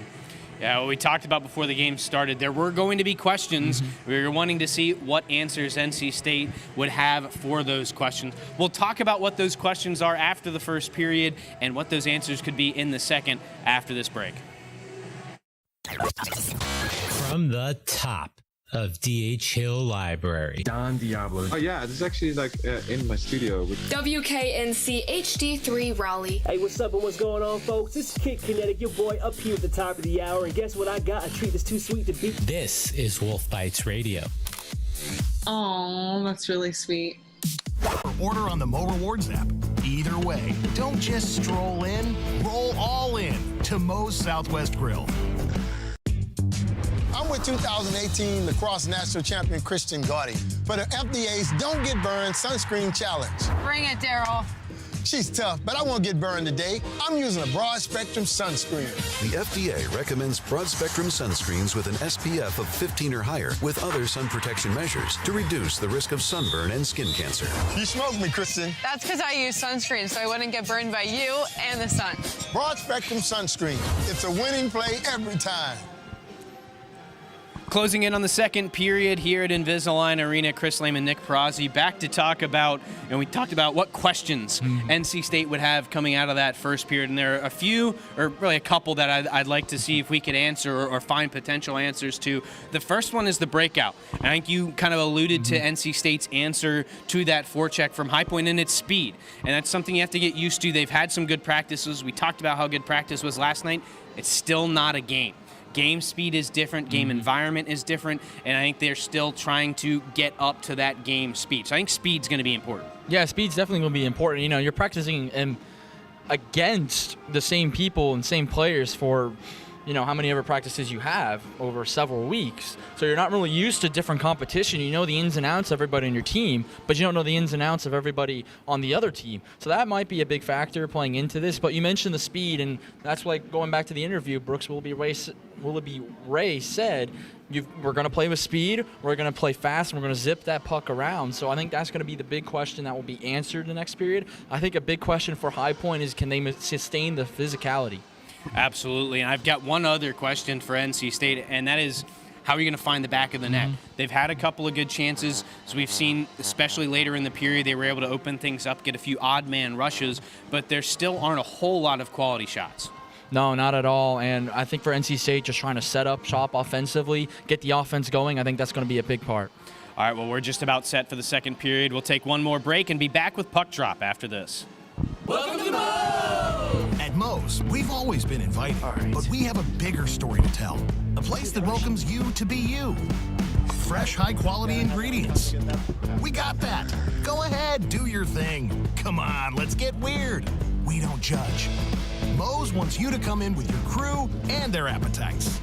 Dine in, pick up, or order on the Mo Rewards app. Either way, don't just stroll in, roll all in to Moe's Southwest Grill. Life is for learning, from baby steps to big ideas. We plan, try, fail, and do better next time. Each day is a new experiment, a fresh chance to seek answers, connection, purpose. The mind is not a vessel to be filled. It's rocket fuel. And when you start at NC State University, you can't be stopped. The lessons learned here don't end with graduation. A great university goes far beyond campus. It allows you to see the big picture. A great university gives you tools, community, partnership, a launch pad. You don't just go to NC State University. You take us with you. We talk forever about the future. Worry about it, or wish it closer. We try to glimpse the places we'll go, from ocean depths to the far side of the moon. At NC State University, the future is a thing you make, with bright ideas, new tools, and a wolf pack behind you. Tell us where you're headed. We'll help you get there. NC State. Think and do. Well, as you can see there between the pipes for the High Point Panthers, Jack Vieira, who had a solid first period, stopping 7 of the 8 NC State shots. 1-1 as the NC State Ice Pack head back out onto the ice for period number 2. Spent plenty of time talking about that first period. But the other thing that we didn't mention is the period of the long change. We talked about speed. That's something that can certainly be exploited, I guess you would say, in a period where there is that longer change and you can end up with tired bodies on the ice. Yeah, you definitely can. I think, being the home team, being able to feed off this pretty nicely sized crowd that we have for the Ice Pack is going to be an advantage for them. They haven't been too loud as they normally are. Don't want to call them out a little bit, but they haven't been as loud as we've seen previously. But if you're High Point right now, you're matching them physicality. This is the period with the long change. They've had some issues with their line changes. They haven't been playing as fast as NC State has, so they really need to be on guard. I think they need to be a little more careful with the puck this period because they can't have too many mistakes cost them, because it might lead to an NC State goal once again, like we saw in that 2-on-1 break away. Well, there you get a look at Addison Lawrence for NC State, the netminder. As we mentioned, great numbers for him. His first season with NC State, 19 games, had a 12-4 record, 2.15 goals against average, and a .930 save percentage. As we talked about, he had some trouble, not because he was struggling with anything, but just because of what he had to deal with in front of him. He struggled a bit finding the puck at times in that first period. And so another thing, we talked a lot about what NC State needs to do when they have the puck. When they don't, when they're defending, they've got to give Addison Lawrence a clean line of sight at the puck. Yeah, they definitely do, and I want to touch in on the other end for High Point. Jack Vieira last year had a 12-3-1 record, a .906 save percentage, had 2 shutouts, averaged 2.96 goals against. And to be frank with you, Chris, I think we're seeing the goalies, feed off these defenses, and that's what's allowing them to keep this at a 1-1 game. I don't think we're going to see a big scoring game from either team. We're not going to see 5, 6, 7 goals get scored. I think the defenses and the goalies are kind of what's taking control of this game, not letting anyone set up offensively.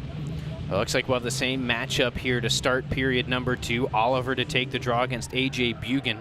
NC State with their shutdown line out against the top line of the High Point Panthers. Panthers control off the draw, send it into the NC State zone. Labrizzi will take over. D-to-D with Thronson, swatted off the wall but not out. Panthers right on the attack, shot misses wide of Lawrence. And now Finch getting caught up with the official. Fortunately, NC State able to clear the zone. That could have been a costly error that led to a chance for High Point. They'll send it deep, didn't gain the red line though. Panthers ice it. NC State will get an offensive zone draw here 31 seconds into the period. Well, one of the questions that's being asked that we didn't really talk about during that intermission was the face-off circle. High Point's really dominated the face-off circle tonight. They won the opening draw, a big draw on their own end. We'll see if they can get it here. Otherwise, can NC State stead up offensively? Off the draw, Ice Pack control. They got the top line of Herman, Prasma, and Willoughby Ray out there. Willoughby Ray in a battle behind the goal. Puck cleared up and out of play.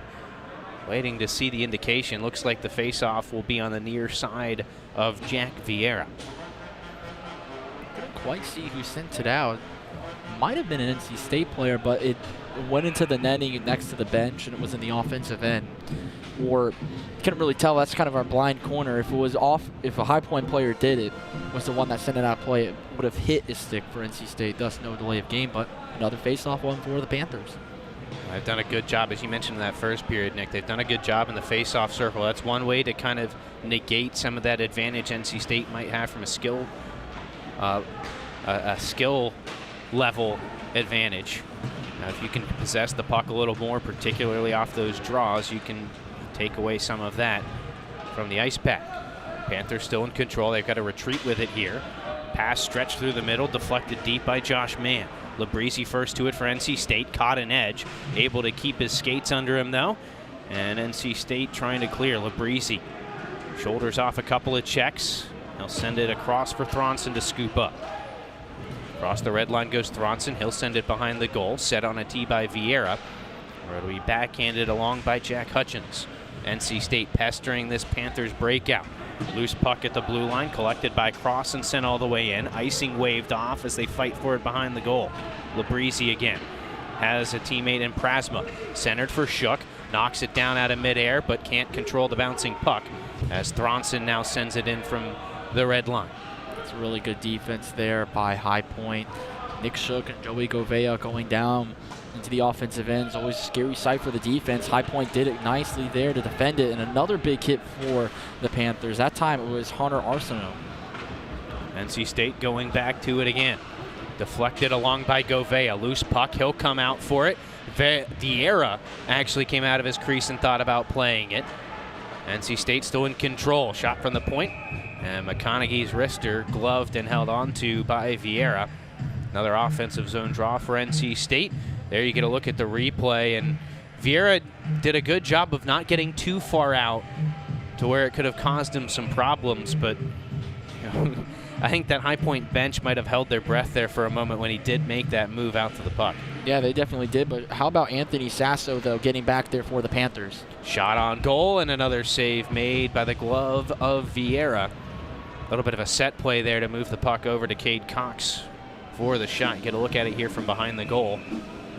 Gouveia won it to that far wall, and they moved it quickly across. That's exactly what they want. You see the bodies coming across. Holden Kaufman there in the slot was trying to get a stick to it. They'll go for the quick shot this time. Shook's wrister doesn't get through. It's Cox again at the blue line. Pinballing puck, gloved and held by Vieira. We talked about Lawrence having trouble looking through traffic, finding the puck. Vieira did a great job there. Yeah, Vieira definitely did. And how about these set plays for NC State right off the faceoff? You know, you see a lot of times in the NHL, a lot of goals are scored off of set plays from the faceoff circle. NC State trying that right now. They've won 2 in a row now, and they're going to make that 3 in a row. Shook again from the top of the circle. Fought off there by Vieira. Puck bouncing back to Cox. It hit a loose stick. Thrown deep by the NC State defenseman. Looking to center there with Shook. It's deflected right back to him. He'll cut to the middle. Loses it right to Cade Cox, who chips it back deep. Here's Gouveia. He'll circle with it. Stops on a dime at the top of the circle. Cross ice for McConaughey. Oh, a sprawling save by Vieira. McConaughey couldn't get it off quick enough. He had to double clutch, and now the Panthers will advance. Stopped up at the blue line. Shook takes away the loose puck. He's got a little bit of space down that far left wing. Powers his way around Andrew Welch. Sent to the middle. They score. Beautiful play by Nick Shook. He finds an open man in Kaufman in front, and it's 2-1 NC State. How about the breakout? Nick Shook just taking it across. Look at Cade Cox as well, going in as with the ice pack, and this is really what causes Kaufman to get a goal right here. This forces Chris Cacciatore to kind of sit back, play defense against Cade Cox, and it leaves the door wide open for McConaughey. And the Ice Pack have their first lead of the season. Had a really good chance earlier on the previous play. I believe it was Zach Herman, but really nice play to get back on the board. Excuse me, it was Holden Kaufman getting the goal and making it 2-1. So NC State with the last 2, they have outshot High Point 6-0 here in the first 3.5 minutes of period number 2. And of course, that's now turned into a 2-1 lead. Robinson sidesteps a check and clears it out. Fighting for it, Gifford in neutral ice, knocks it loose but can't control. At center ice, Robinson, everybody skating past the puck. Finally, English picks it up. Panthers looking to respond, and the shot from the far wall is swallowed up by Lawrence, and now we've got some pushing and shoving. A lot of extracurriculars right around the net when the puck gets stopped up there. Yeah, and Johnny English once again being one of those players, you know, starting things. He hasn't really started anything after the play, but he's getting physical again. He's trying to get High Point back into this team, in this game, light a fire underneath him. They're going to have a good offensive zone draw here with a chance to tie the game up. NC State will go back to that shutdown line. Oliver, Daniel, Finch up against the top line of High Point again.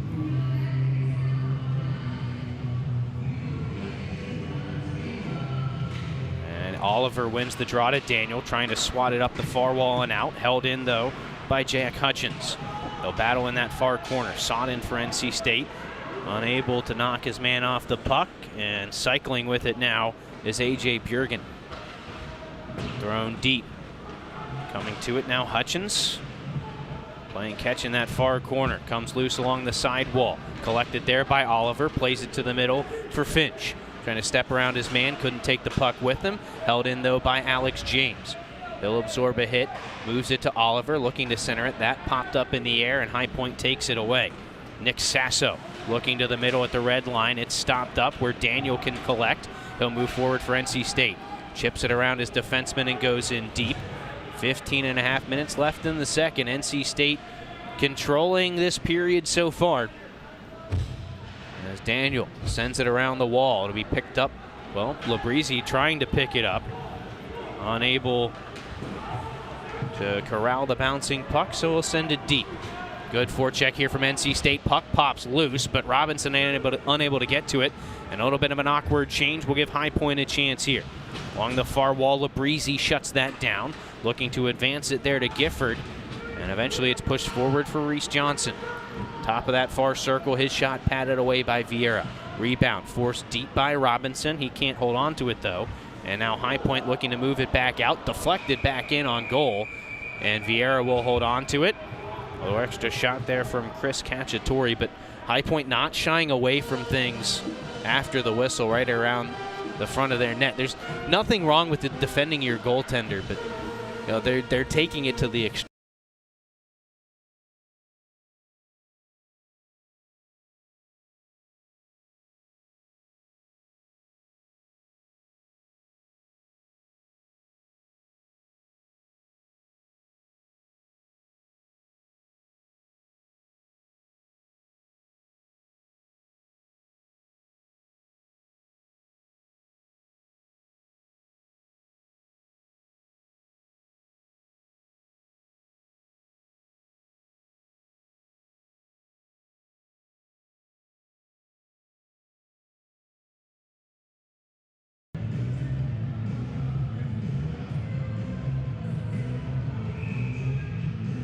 The first period. And in the first 5 minutes and 24 seconds of the second, they've got 8 already. They're out shooting the Panthers 8-1 right now. Shot from Shook, deflects high and wide.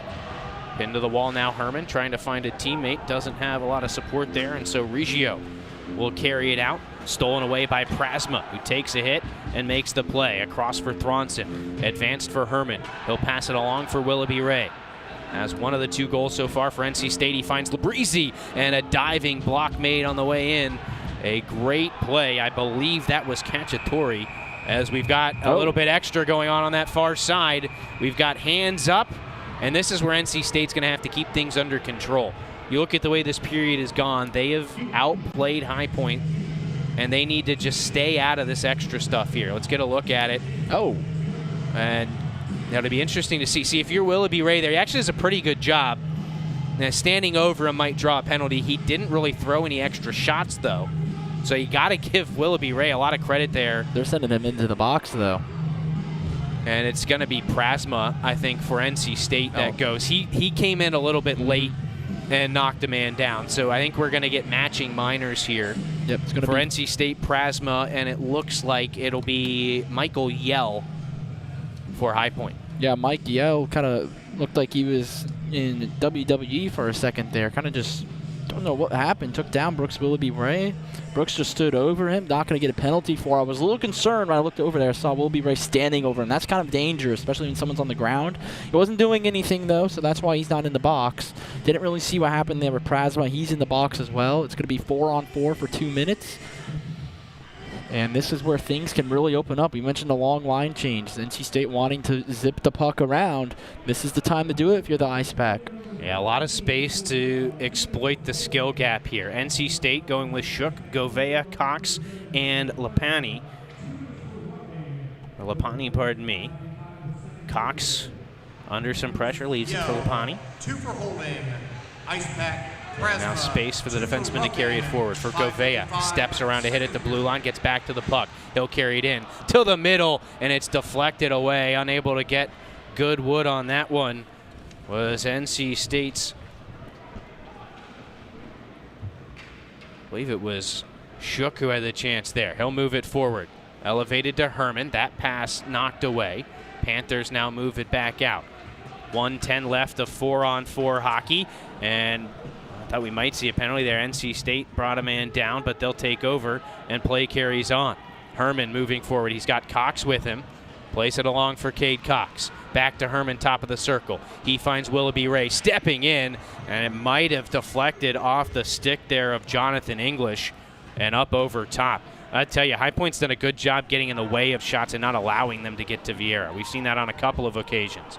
NC State going to get called for a penalty here. Willoughby Ray, and he has some words there for, I believe that's Peter Cross.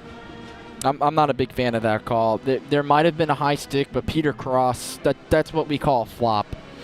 The way he went down, that's acting. That's not hockey right there. I'm not a big fan of that. I'm not too sure what the call is, if it's slashing or a high stick. It looks like we'll get it here now. But the way he went down was so just unnatural. Just not a big fan of it, Chris. Well, it'll be 4-on-3 for 40 seconds. If you're NC State, you kind of have to avoid some of those situations as well. That's the kind of thing High Point is looking for to try and exploit. And right off the draw, NC State clears it all the way down. That'll kill off close to half, I would imagine, of the 4-on-3 time. 10 seconds of that 40 already gone. Plenty of space, though, for High Point to move it back in. Dakota Johnson sends it around the wall. Nobody over on that far blue line, though. Hutchins couldn't get to it. Now down to 15 seconds of 4-on-3. And it will stay a power play when the two players come back, but it will at least be 5-on-4. Here's Hutchins. Looks across to the far corner, twirling with it. Bugan gets back to it with pressure from Emery Oliver. Forced up the wall, but not out. NC State gets a man back, as does High Point. 1:15 left on the power play. Moving with it, Welch. Back up top. Shot coming, they score. It snuck through the legs of Addison Lawrence. Might have been deflected on the way through. It's a power play goal, and we're tied at 2. And it's going to be Dakota Johnson from the point. This High Point just works it back down. They work it down towards that face-off circle. They work it back up. You can see here on the replay. I have a little difficulty with it, but this would be a good look to see. Yeah, this is going to be a really good look right here. Just found bodies through. And that's what it was. They got bodies out in front. I don't know if that was deflected by Garrett Escala. I don't think it was. I'm going to give the goal to Dakota Johnson, the senior from Sanford. And we're tied at 2. I think it may have hit Cade McConaughey. Yeah, that was what I was thinking too. It might have went off an NC State player, and McConaughey was there. Just, something he can't really do to avoid that. NC State looking for an answer. Shot deflected wide. Reese Johnson with the chance there. Panthers looking to break it out now. Lugged forward by Sasso. He'll backhand a bouncing puck into the NC State zone. Chipped back out by Thronson. High Point will have to hold up to avoid the offsides. Caught up in the skates there of Sasso. NC State forces it backwards. Now Anthony Sasso up for Nick. And he was a little too slow coming across the line. That's offsides. And the puck comes back out into neutral ice. Yeah, I don't know what's going on there for High Point. They try to avoid offsides, get a line change in as well, and everybody just did not seem spaced out. And then when they try to break into the offensive end, Chris, they just weren't on the same page. So there's still some questions when High Point's trying to enter all 5 in at once into the offensive zone. They're having trouble doing that. But in general, some of these things, it's the first game. They'll get figured out. But I think right now for High Point, you just got the game-tying goal. Don't try to overdo it here, but also don't try to play very conservative. Johnson on the draw for NC State up against Michael Yell of the Panthers. Yell wins that draw. High Point still with a fairly decided advantage in that face-off category right now. They'll chip and chase from neutral ice. First one to it is NC State's Cade Cox. Sent around the wall. Gifford receives the pass. Rink wide for Robinson, who takes it off the boards. He'll force his way into the offensive zone. Puck knocked loose. And Johnson first to it. Robinson there to help. And a chance there in front doesn't go. Gifford goes after it again on the near side. And NC State unable to put it home. They're all over the side of the net right now, though, as Robinson forces it back deep. Gifford in front couldn't get a piece of the centering pass from Johnson. And High Point finally slaps it up and out. High Point being very physical there. Sorry, Chris. Being very physical, not really playing the puck, playing more for the big hit. And it kind of showed there. NC State had a lot of opportunities out in front, but we also saw black jerseys fall down on the ice. Here's Cox off the wall, trying to clear it up for Herman. Kept in, though, by Josh Mann. Finally, Willoughby Ray, able to bring it out. Down the near right wing, looking things over, sends it across, back to the middle. Maybe one too many passes there from Gifford.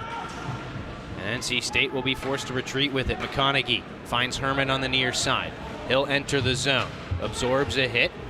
Unable to hold the blue line, though. Here's Sodden. Looking, sends it deep to the near corner. High Point first to it. Chipped off the glass, but not out. Looks like it went into the NC State bench. And it'll be an offensive zone draw for the Pack. I want to give a lot of credit to Jack Vieira here for the Panthers. He's faced 17 shots on goal. He saved 15 of them. He's done a fantastic job. In general, shots on goal, 17-8 in favor of the Ice Pack. It's a pretty big difference there. But he's doing a fantastic job keeping everything in front. NC State's got a lot of sneaky looks where they just surprise you right in front of the net. Have 2-3 guys there ready to just chip away at a loose puck. But Vieira's staying calm. He's relying on his defense as well. And that's a big reason why there's only been 2 by him so far. Well, NC State in the second period, a 9-2 advantage in the shots category. Trying to turn that into an advantage in the goal category. Chance there for Prasma, shot blocked on the way through. Willoughby Ray in the corner, knocked off his stick, but James holds it into the blue line on the clearing attempt. He'll power it down the wall, hands it off there. It'll be swept across by Willoughby Ray. Prasma, quick one-timer all the way across the net front. It will direct all the way out off the wall. Chasing it down is Matt Hughes for High Point, putting some pressure on NC State's Sodden, who pitchforks it to neutral ice. Poked along by Prasma, but he couldn't force it through the defenseman there in Glover. NC State slowed up as they crossed the blue line. Now back out into neutral ice. James button hooks with it. D-to-D there with Sodden into the middle for Finch. Under some pressure down the left wing. Chips and chases behind the goal. Tried to swat it to the middle. That pass denied. NC State still in control. James with the near point shot misses that far post. Held in by Sodden after the failed clearing attempt. Now Finch trying to sneak one over to Emery Oliver. That didn't connect, and High Point clears it out. Trying to move quickly while they have a bit of a numbers advantage, and they're offside, so they'll have to retreat. That gives Oliver time. Cross ice, taken off the wall by James, trying to fight his way through the defense, but couldn't take the puck with him. And High Point clears it once again. Taken at their own blue line by Nick Sasso, trying to feed one through. Excellent tie up there by Scott Daniel, but he's going to go to the box as he followed through from behind. This is going to be a boarding call. And Daniel was in a tough spot there. He kind of got tangled up, but it's one if you're the officials, you got to call with the way it looked.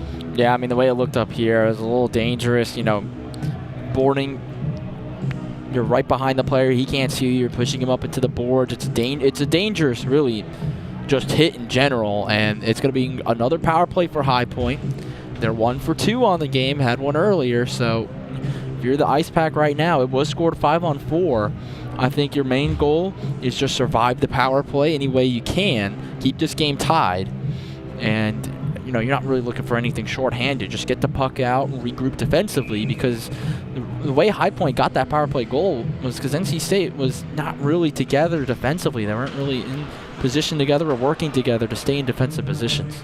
Well, and the big thing here is clear out the net front presence. That's how High Point has scored both goals. They're going to go for it again. Loose in the slot, swatted away by Labrizzi, but they're not out of danger yet. Sasso back up to the top of the umbrella for Hutchins. Back to Sasso, who fans on the shot. Labrizzi to the loose puck, trying to clear it around the wall and out, but can't. Held in over in the far corner by Dakota Johnson. He'll wrap it around the wall for Sasso. Up again for Hutchins. Across to the far side circle. Shot fought off there by Lawrence. Maybe a shorthanded chance here for Holden Kaufman. Going one-on-one with his defenseman. Hutchins able to force him into that far corner. Kaufman going to waste some clock down below the goal line. He comes out, has a man in front. Wrap chance doesn't go. Second try stopped as well. I don't think Kaufman saw Oliver charging in. He was wide open for a chance on goal. NC State still going at it shorthanded. Beautiful move there by Finch. Throws one on goal. Handled easily by Vieira. Emery Oliver trying to waste time at the blue line. He's dispossessed. Down to 51 seconds left on the High Point power play. That's just bad hockey right there by High Point. They crashed all the defenders in on their last scoring opportunity. It let the door wide open for NC State to have a chance on the other end. And then Emery Oliver just wide open in front. But if you're NC State, you know, you get those opportunities shorthanded, get back defensively. It wastes a lot of time, nevertheless. Bouncing puck could give High Point a chance here. Settled down by Donahue. Back up to the point. He's got Welch. All the way across. Finds Bugan. He'll walk the line. Switches places there with Welch. Left off now for Donahue. Over. Shot, pad save made by Lawrence. NC State fails to clear, but they are going to draw a penalty here as a sprawling Oliver was taken down trying to clear it. And NC State going to have a power play here very soon as we get another look at the play. And there it is. Easy hook, no question about it. You could see the stick of the guilty party, Joe DiMartino, get caught up. And here for NC State, you're going to get an offensive zone faceoff because of that penalty. And you got 5 seconds until you get Scott Daniel back and you get a power play for almost the full 2 minutes. Yeah, you're right, Chris. I just want to point out a little nugget on Joe DiMartino. Had 95 penalty minutes last year, and he's going to have trouble staying out of the box game 1. That's a big blower for High Point. They were starting to get back going offensively. Yeah, 5 seconds left on the power play. You can still create momentum and goals off of it. But now a power play for NC State as they'll see Scott Daniel get out of the box. Daniel replaced by Shook, top power play unit out there for NC State. This is a unit I've been looking forward to seeing. They looked great last night in practice. They moved the puck well, and you got a lot of weapons on the ice. Cade Cox has a pass in his skates that's tough to handle. High Point able to clear it out. And interesting to see no Labrizzi. That's because he has to stay in the box until the next whistle with the matching Miners. Shot on goal, handled by Vieira, cleared out by High Point. 1:22 left on the man advantage.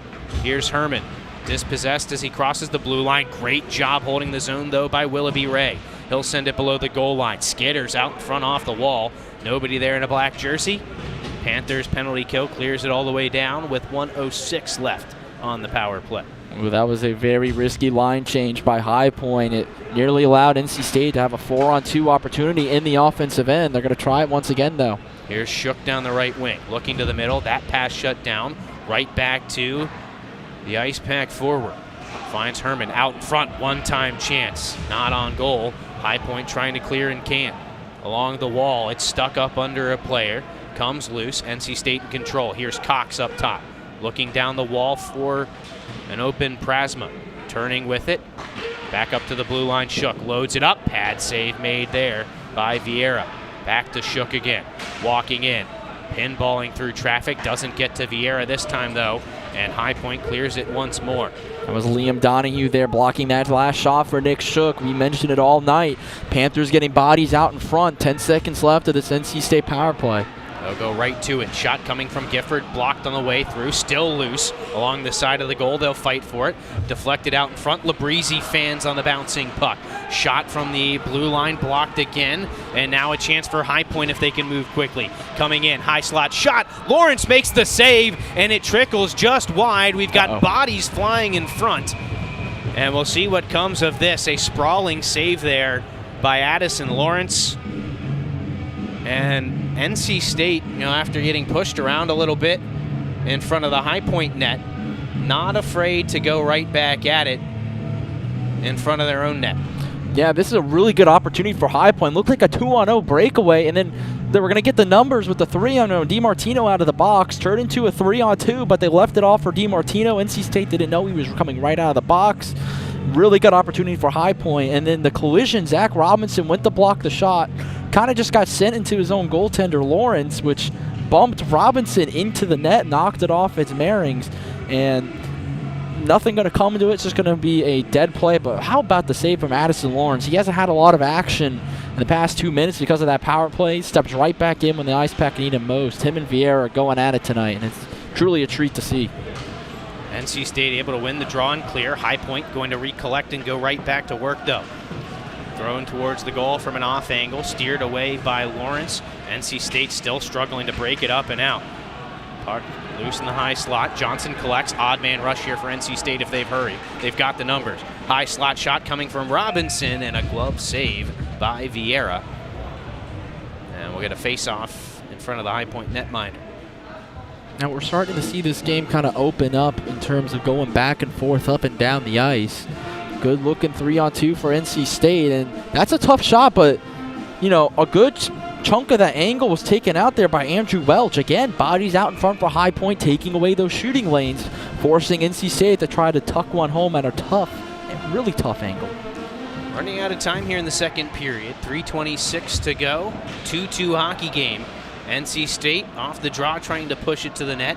It'll be taken away, though, by Jack Hutchins, who fails to clear up the near side. Labrizzi struggling to hold the zone. NC State going to be called for a penalty here, and I'm not sure about this one. The call comes from cross ice. The man just didn't have a full grip on his stick there, it looked like to me. But NC State on the wrong end of a penalty again, and it'll be the fourth power play of the night for the Panthers. See if we get a replay on this one. And it's a big person too, Nick Labrizzi, and he's saying, look, I didn't have the full stick on there. He had one hand on his stick. No, yeah, that shouldn't be No, I don't like that call right there. He only had one hand on it, was already losing it. And you're right, Chris. It came from the official all the way in NC State's defensive end on the other side of the ice, almost by the face-off circle. That's not his call right there. If you're NC State, though, you got to be careful. I've noticed on a lot of the calls there's been a lot of conversation, and not necessarily the calmest of conversations between their bench and the officials. You're not going to get any calls, and you're going to have officials. It's human nature. You're going to have the officials probably going to be a little bit quicker on the whistle to you if he's not happy with the way that you're talking to him. So I think if you're NC State, you're going to have to be a little bit careful with that. I don't obviously know what has been said, but there's been some emotional conversations between the NC State bench and the officials. So you're going to have to maybe tone that down a little bit. But if you're NC State, you really hope. The power plays right now are 4-1 in favor of High Point, including the current one, which we are now 25 seconds into. Yeah, I mean, but you kind of hope that those skew back in your favor a little bit, especially the way this game has gone so far. Yeah, I mean, you hate to harp on the refs, you know, keep them out of it. And I hate to criticize the refs. Their job is incredibly difficult. I mean, there's been 2 kind of soft calls called tonight. First game for them as well. Everyone's trying to get the jitters out, so. See what High Point can do with this man advantage. They scored early this period on a power play. We spent a lot of time here, though. 45 seconds gone and offsides to show for it. They've got some space to move forward here. Donahue down the near left wing, past Kaufman. He'll button hook along the hash marks. Cross ice pass in the skates there of Bugan. He'll look things over, takes the shot. Fought off by Lawrence. It's still loose in front. High Point with the pressure still. Bugan again. Back up top for Welch. His shot blocked by Kaufman on the way in. Welch will track it back down at the blue line. Down the wall there, he's got Donahue. Wrapped around now where it can be collected by Bugan. Pressure there from Sodden of NC State. Pushed into the corner, Michael Yell.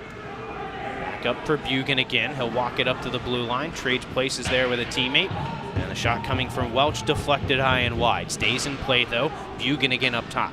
25 seconds left on the power play. A.J. Bugan across for Welch, top of the circle. Back to Bugan. Again, Kaufman with the block. Loose in the high slot, wristed just wide of Lawrence. NC State's just trying to find a clearance here. They're going to need a change badly once we're back to full strength. Bugan throws one towards the goal, deflected just wide. Pinching in, Welch holds it in the corner. Behind the net, Yell looking out in front, nobody there. Kaufman takes it away, bad change. NC State's got a 2-on-0. Kaufman in with Labrizzi out of the box. Labrizzi scores! Oh, a bad change by the Panthers, and NC State makes them pay 3-2 with 1:02 left in the second. Well, the one thing I've been noting on all night for High Point is their line changes have been shaky. They're doing a line change right at the end of a power play. They don't have the puck. They have a body down. And NC State, after being on their heels for a full minute after High Point finally got it going, it's a little Holden Kaufman to Nick Labrizzi action. And how about the night for Holden Kaufman now? 2 points. And it's 3-2 Ice Pack. They retake the lead with 1:02 to go. And like we mentioned, Chris, the long change, all of that. It comes to by High Point towards the end of the period. They're still having line change issues. NC State gets a breakaway and takes advantage of it.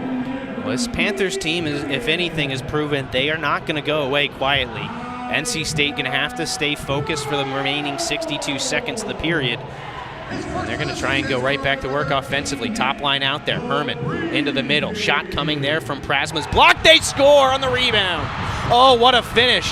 NC State 2 goals in 19 seconds. And all of a sudden, it's a 4-2 lead.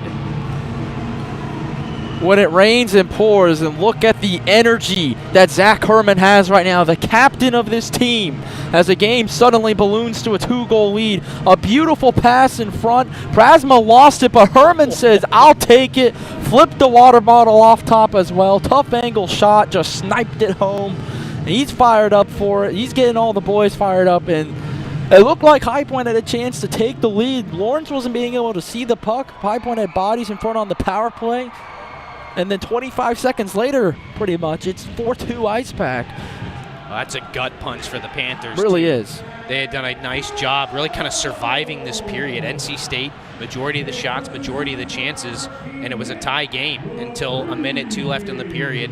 Now NC State, still 30 seconds left, going right back to work offensively. It's Prasma, high slot, looking for a lane. It's not there. Loose in front of the goal, though, and NC State unable to finish it off. They'll keep the pressure on in the offensive zone. Herman on the forecheck, unable to take it away. English now behind his own net.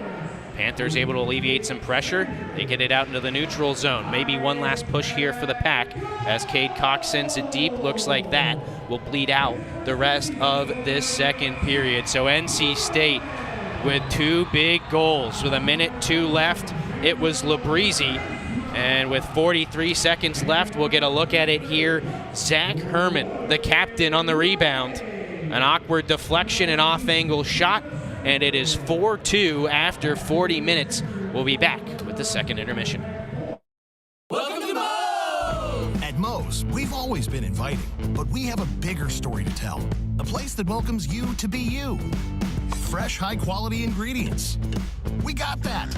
Go ahead, do your thing. Come on, let's get weird. We don't judge. Moe's wants you to come in with your crew and their appetites. Dine in, pick up, or order on the Mo Rewards app. Either way, don't just stroll in, roll all in to Moe's Southwest Grill. Life is for learning, from baby steps to big ideas. We plan, try, fail, and do better next time. Each day is a new experiment, a fresh chance to seek answers, connection, purpose. The mind is not a vessel to be filled. It's rocket fuel. And when you start at NC State University, you can't be stopped. NC State. Think and do.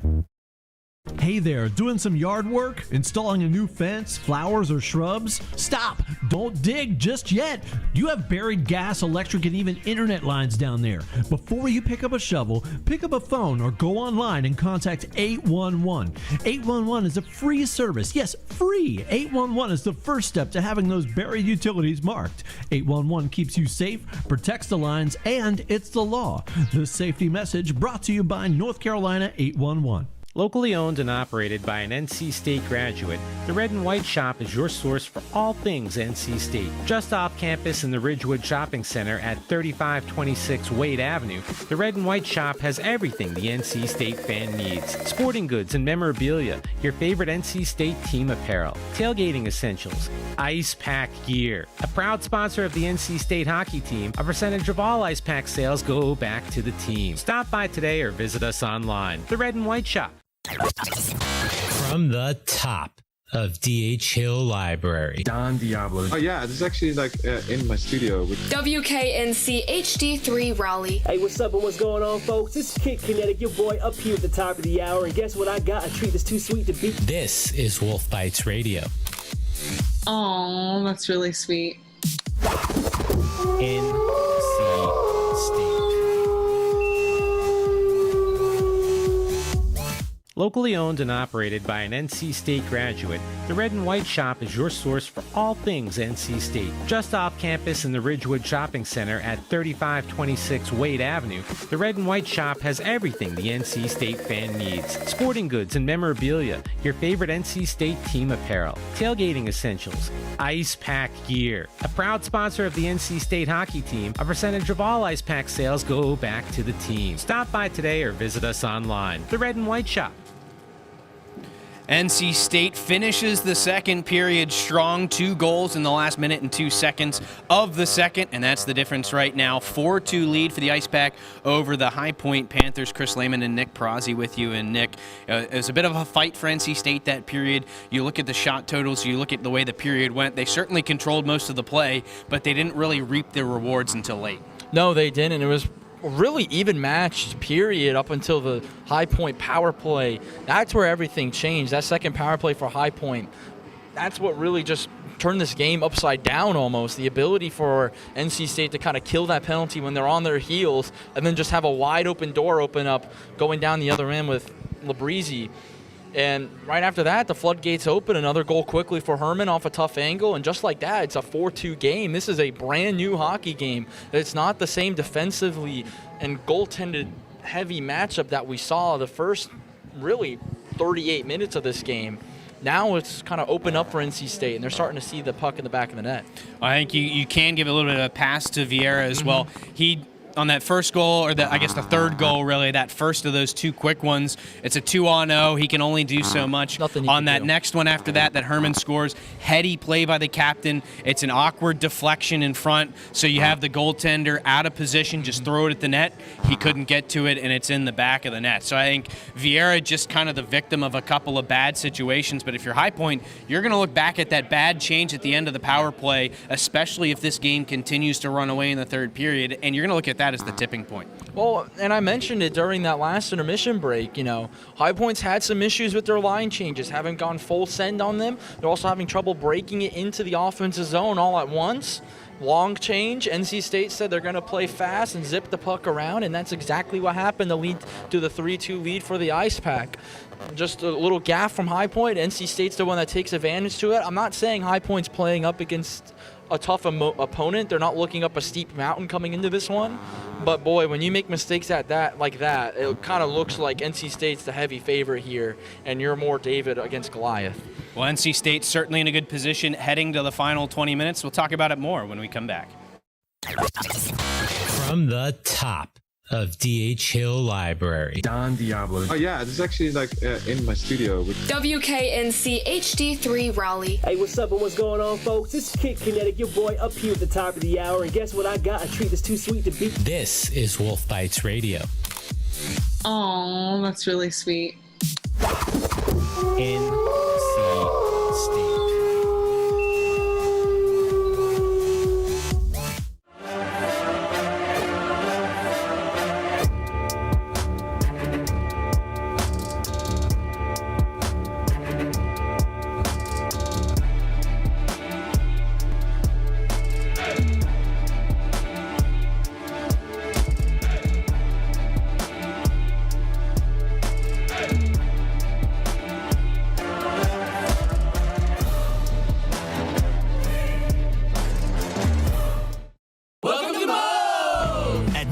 We've always been inviting, but we have a bigger story to tell. A place that welcomes you to be you. Fresh, high-quality ingredients. We got that. Go ahead, do your thing. Come on, let's get weird. We don't judge.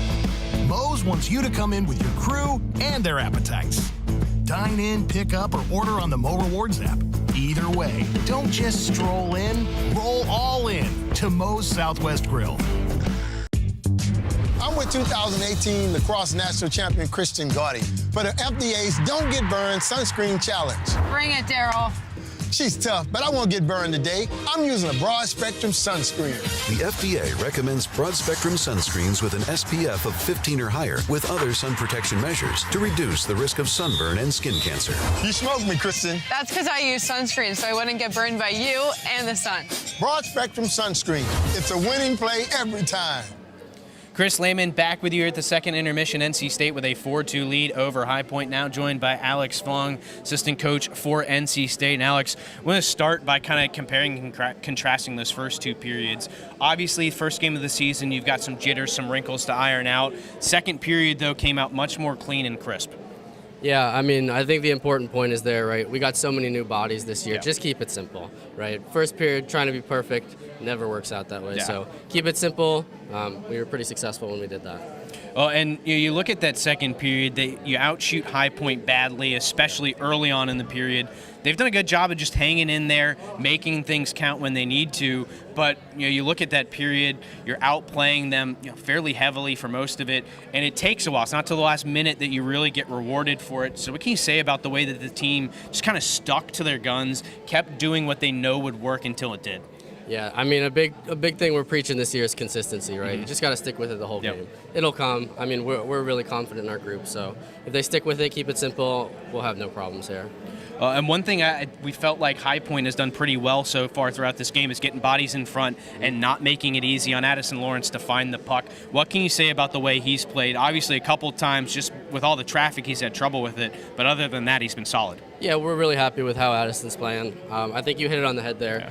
Our D and our forwards got to get back and clear out that front of the net, make it easy for him. Well, as you look ahead now to this third period, obviously you have High Point where you want them. You get those 2 goals. You carry the momentum into the intermission. How do you bring that momentum back out to the ice? Hard on pucks and keep it simple. That's really it. Short and sweet. NC State 4-2 lead as we head to the third. We'll be back with more. Life is for learning, and that doesn't stop with graduation. A great university goes far beyond campus. It allows you to see the big picture. A great university gives you tools, community, partnership, a launch pad. You don't just go to NC State University. You take us with you. NC State. Think and do. Locally owned and operated by an NC State graduate, the Red and White Shop is your source for all things NC State. Just off campus in the Ridgewood Shopping Center at 3526 Wade Avenue, the Red and White Shop has everything the NC State fan needs. Sporting goods and memorabilia, your favorite NC State team apparel, tailgating essentials, ice pack gear. A proud sponsor of the NC State hockey team, a percentage of all ice pack sales go back to the team. Stop by today or visit us online. The Red and White Shop. From the top of D.H. Hill Library. Don Diablo. Oh yeah, this is actually like in my studio. WKNC HD3 Raleigh. Hey, what's up and what's going on, folks? This is Kid Kinetic, your boy up here at the top of the hour. And guess what I got? A treat that's too sweet to beat. This is Wolf Bites Radio. Oh, that's really sweet. NC State.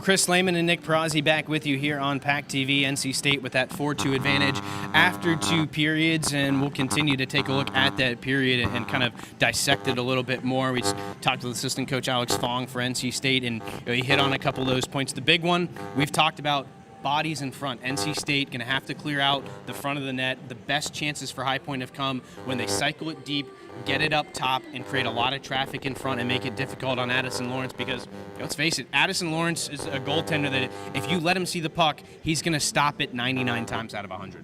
Yeah, I mean, you can also say the same about Vieira tonight. He's been very fantastic as well. Last 2 goals really weren't his fault. An awkward bounce for the goal by Herman, and the one before it with Labrizzi, 2-on-0 rush. There's not much a goaltender could do, but getting the bodies out of the way defensively for NC State. That's how Dakota got that second goal for High Point to start the period, answer back, tie the game at 2. High Point's being able to set up offensively. It's driving NC State's defense crazy, but NC State's weathered the storm since then. That power play for High Point looked really good, just a really bad line change, and that's what cost them really 2 goals at this point because all momentum's with the ice pack right now going into the third period.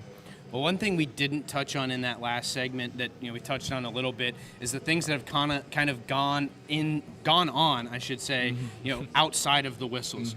High Point very physical in defending Vieira in front of their own net. NC State has responded in kind in front of their own net, but we've seen NC State, whether you agree with what was called or not. What's called is called. It's the penalty. And if you're NC State, I think you have to make sure you kind of stay out of the weeds. Don't get yourself tangled up away from the puck because, as it's gone so far, they're not going to get the benefit of the doubt. And if High Point's going to get back in this game, one way they do it is on the power play and on special teams. And, not a great last power play for them, but prior to that, they were 1 for 3. They can score on the man advantage. Yeah, they can, and they're being very physical while keeping it clean. You can be physical and stay clean, and I think High Point's doing that. Yep. I think, getting into the offensive zone, maybe the whistle's a little too early on the offsides, or a couple very close ones that the refs are calling offside. So if you're High Point, though, you just got to keep that pressure, and I think when they're able to sustain puck zone time, sustain just time of the puck in general, keep NC State back on their heels,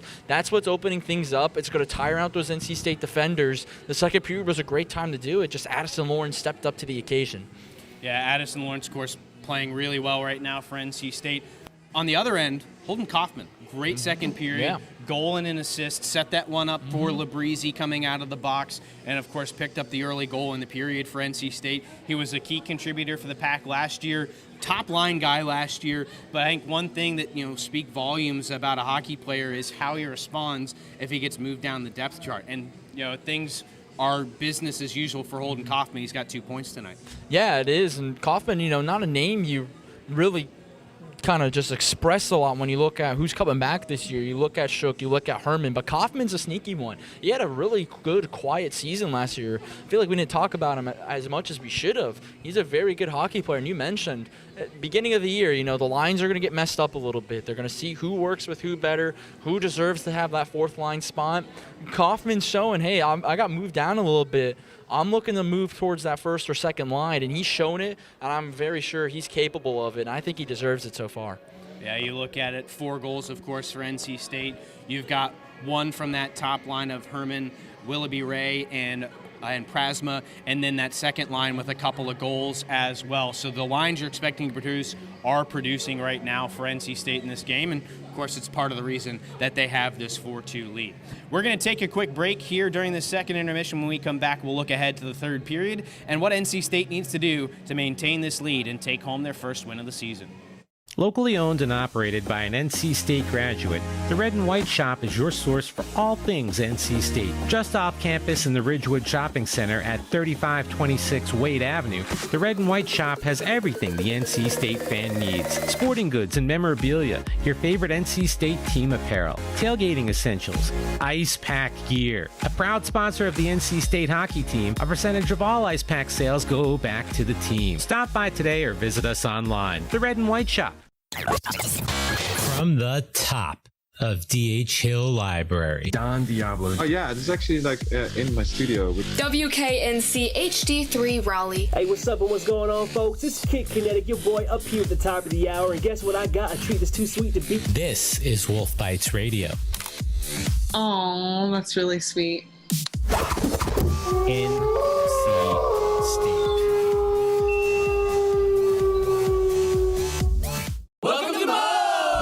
At Moe's, we've always been inviting, but we have a bigger story to tell. A place that welcomes you to be you. Fresh, high-quality ingredients. We got that. Go ahead, do your thing. Come on, let's get weird. We don't judge. Moe's wants you to come in with your crew and their appetites. Dine in, pick up, or order on the Mo Rewards app. Either way, don't just stroll in, roll all in to Moe's Southwest Grill.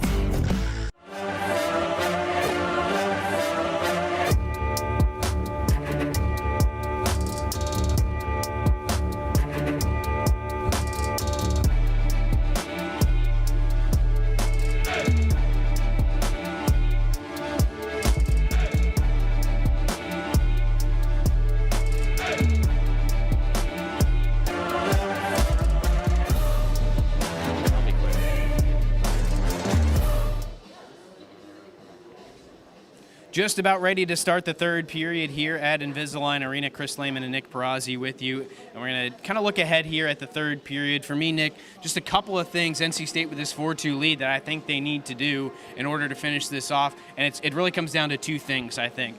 One, defensive net front presence. Make it easier on Addison Lawrence to locate the puck and make those saves. And secondly, stay out of the weeds outside of the whistles. Play between the whistles and then let it go.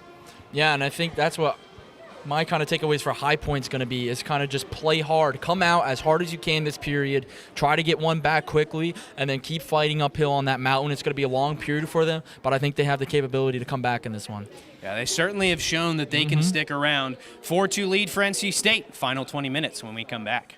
Locally owned and operated by an NC State graduate, the Red and White Shop is your source for all things NC State. Just off campus in the Ridgewood Shopping Center at 3526 Wade Avenue, the Red and White Shop has everything the NC State fan needs. Sporting goods and memorabilia, your favorite NC State team apparel, tailgating essentials, ice pack gear. A proud sponsor of the NC State hockey team, a percentage of all ice pack sales go back to the team. Stop by today or visit us online. The Red and White Shop. From the top of DH Hill Library. Don Diablo. Oh yeah, this is actually like in my studio. WKNC HD3 Raleigh. Hey, what's up and what's going on, folks? This is Kid Kinetic, your boy, up here at the top of the hour. And guess what I got? A treat that's too sweet to beat. This is Wolf Bites Radio. Oh, that's really sweet.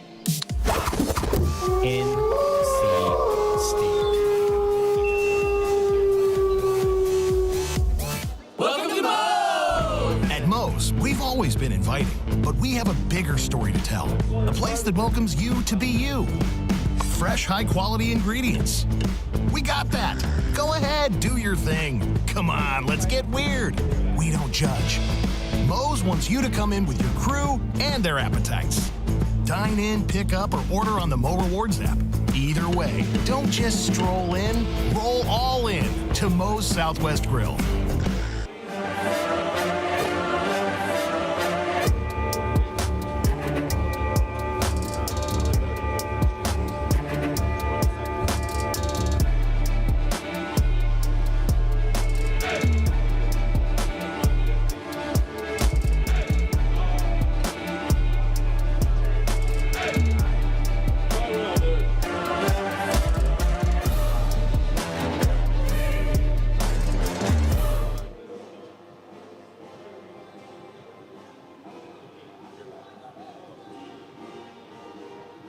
Chris Learman.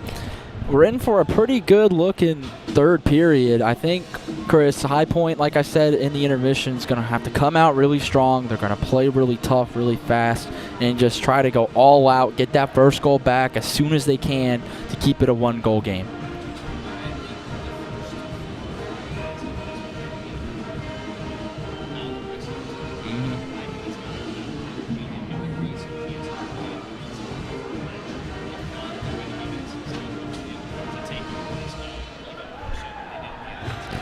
Yeah, and NC State's got all momentum right now. The High Point got saved going into the intermission, but that locker room vibe definitely not going to be too great as what it could have been if you go into that period, go into the intermission tied.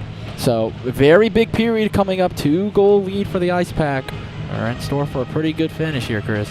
Yeah, NC State out shooting the Panthers 17-7. Yep. In that second period, and we're ready to go. Changing things up a little bit, NC State with their second line to start this third period. Govea centering Shook and Kaufman. High Point, as they've done most of the night, controlling off the faceoff. Down that far left wing, it'll be carried in by Peter Cross. Throws it caddy corner, off the wall, out in front, deflected, and fought off there by Lawrence. Great job by the netminder to keep that one away. High Point keeps the pressure on, though. Thrown in from the point, it's blocked away and out of the zone. Panthers will have to reset as Andrew Welch will play catch with his D partner Chris Cacciatore. How about that scoring opportunity for High Point? Looked really, really good to start the period. Just needed a better deflection out in front of the net, but that's exactly what High Point needs right now. You've got plenty of time left, down 2. You just need to assert the momentum's going to be in your favor for the rest of this period. Well, NC State really hasn't possessed the puck yet here this period. Only a minute in, but it's not until now that it'll be gloved down and controlled by Labrizzi. Has a streaking teammate through the middle. That's Emery Oliver struggling to control the centering pass. Panthers will reverse it. Off the skate of Nick Sasso, NC State takes back over and sends it deep. Vieira behind the net sets it on a tee. It'll be cleared up the wall, but held in by Scott Daniel.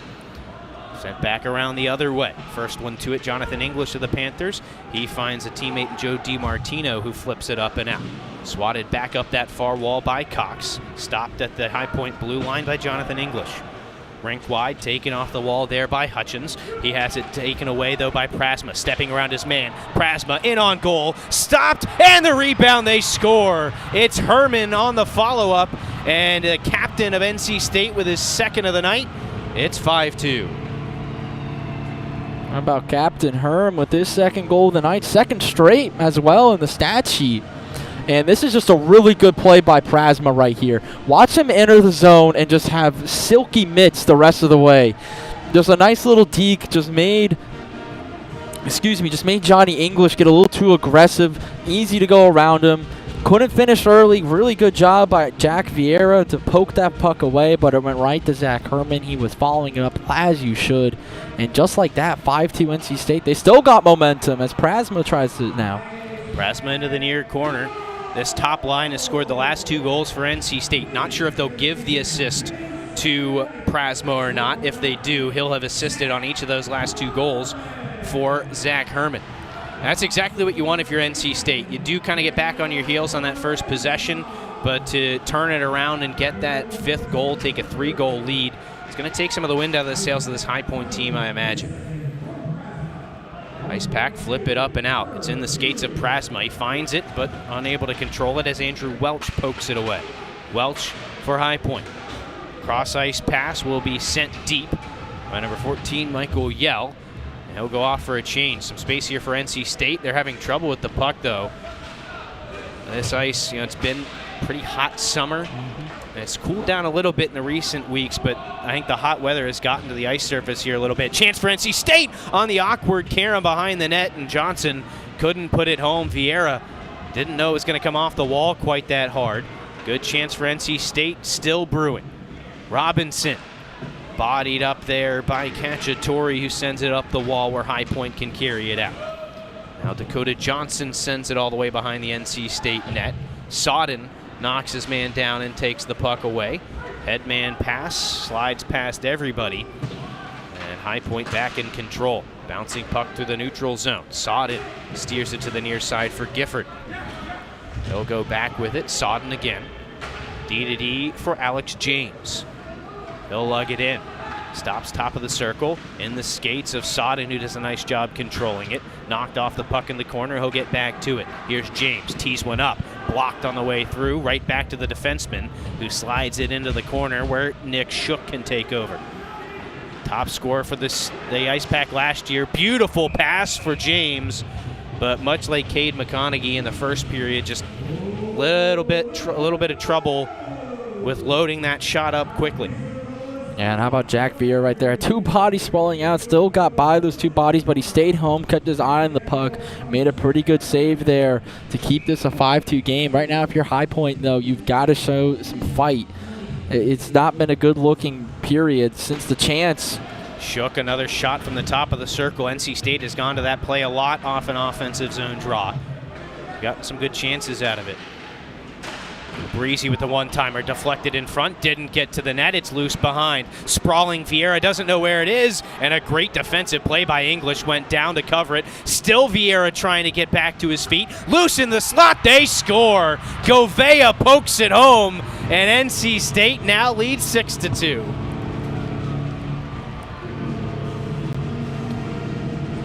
Just chaos in front of the net. A lot of credit to High Point just trying to keep that puck out. They did everything they could, but the puck was just loose for Govea. High Point had to cover for their goalie. Vieira just was sprawling around, couldn't really get up, didn't have a chance to. It's just one of those plays if you're High Point. I think he panicked. Yeah, he might have been that, but if you're High Point, just one of those plays. When it rains, it pours, and that's just what happened there. There's not really much High Point else could do. They did the best they could. Vieira just couldn't get back into positioning, and then a little bit of puck luck for the Ice Pack to make it 6-2. Well, and I do think, and my eyes were more on the puck than they were on Vieira, but for the last 10 to 15 seconds of that sequence, it felt like he was just kind of all over the place, didn't really know where the puck was. And there was one point the puck's over on the wall, not really in a shot spot, and he's kind of trying to make himself big to take away the net when he probably had some time to maybe get up and get square. He might have not known where the puck was. Exactly. That might have been it. Either way, NC State with 4 unanswered in the span of less than 6 minutes, if you go back to the last minute of period number 2. And they have firmly taken control of this one now. With just over 15 minutes left, it's a 4-goal lead. Welch for High Point. A little bit of trouble with the connecting pass to Cacciatore. It'll be scooped up by A.J. Bugan. Back for Cacciatore. Circles behind his own net, throws it off the glass and out. NC State first to it, it's Cade Cox. Picking up speed in his own end. He'll carry it up that far left wing. Lost it in his skates momentarily. Able to bring it into the zone, though. Getting some help from Scott Daniel in the 4-man scrum over on that far wall. Poked loose for DiMartino, and High Point will slow it down here in control. DiMartino again, plenty of space in the neutral zone, looking for an entry. It's not there, so he throws it deep and heads to the bench. You're starting to see the body language change a little bit from High Point. They don't quite have that same fight in them they did for the first 2 periods. Willoughby Ray knocked off the puck as he sends it deep. NC State in on the forecheck. Prasma creating some chaos. Held in by James over on the blue line. He'll chip it deep. Kicked back up the wall by High Point and cleared out. They've got numbers if they move quickly. Shot coming from an off angle. That was Michael Yell, who had a shot steered away. Addison Lawrence up to the task, and now Herman. 2 goals already. Flying down that right wing. Leaves it behind the goal. Prasma back up top for James. Shot coming from the defense. Loose in front. Herman slides it just wide. Tracked down now by Willoughby Ray. He shoulders off a check. Leaves it for Prasma, who couldn't chip it into the corner. Herman back to it, but it does get out of the zone, and NC State will reset as their forward line goes off for a change. Keep an eye out for Willoughby Ray. He looked a little bit shaken up going off the ice there. Sodden now upended. Play will continue as Robinson caught an edge. The puck goes all the way down. This will be icing, and it'll come back to the High Point end. Well, Chris, you mentioned the body language for High Point, and before really that whole 6th goal happened, the entire play, I was going to say, you know, High Point just does not look the same right now. They look like they're way back on their heels. It doesn't look like they're coming with that fight and that they had to wake up. Now you allow the 6th goal, the body language, like you mentioned, is just not there. They're going to need just some momentum to get back into it. A big save there by Vieira might help them. They just got to break it out of their own end because NC State's been dominating this end of the ice this period. Well, NC State continuing to go back to that same kind of play off the face-off. Another quick shot. This time it was Gifford who was answered by Vieira. NC State retreats for the puck after High Point clears. Here's Gifford. Has some trouble corralling it. Eventually does. Throws it off a linesman, and it'll be pushed right back in by High Point. Cycled back behind. NC State back in possession. Knocked off the puck, though. Walking in. Johnson across, and it's going to be Lawrence getting a stick to it, and he'll cover things up with 12:43 left in the contest. Addison Lawrence just stays calm, cool, and collected right there. But if you're a High Point, you know, you got to build momentum off that. A high chance scoring opportunity. Can you do something with that? You're going to have an offensive zone face-off. You're showing that you can still play in this game. You got 12:43 left. There's plenty of time in this one with how NC State scored their 4 goals quickly. You've got to get something quick, though, to give yourselves a chance and start believing. Over on the far wall, Liam Donahue knocked off the puck. Taken by Nick Shook. He's got Govea coming with him. Stepping around the defenseman there, and Anthony Sasso, who does a good job of stalling out that attack. Panthers cleared back out into the neutral zone. Labrisi with some trouble finding it in his skates. Puck pops up in the air. Govea first to it. Pack back in control. They'll break it out up the near side. Elevated pass will bounce into the High Point end. Settled down nicely by Sasso. NC State keeping the pressure on. They hold the zone. Govea, a little chip pass there for Kaufman, doesn't connect. Panthers back in control again. Under 12 to go in this 3rd period. Bouncing puck again, and yeah, the ice surface just a little bit bumpy tonight. Yeah, from up here you can kind of see some spots that have a little bit of water on them. This ice gets a lot of work. It's, of course, the practice ice for the Carolina Hurricanes. NC State practices on this ice, plays on this ice. Plenty of youth programs go on out here as well, so heavily used, without a doubt. Here come the Panthers now. DiMartino, far left wing. Hands it off for Bugan. He'll carry behind the net. Looking out in front. Intercepted by Daniel, but he can't clear. Cacciatore with the shot. Save made by Lawrence, and the rebound cleaned up in the slot. Panthers still with the pressure on. Cross ice for Cacciatore. He'll tee one up, and we've got a whistle, a penalty coming. I'm not sure who it's on. Nope.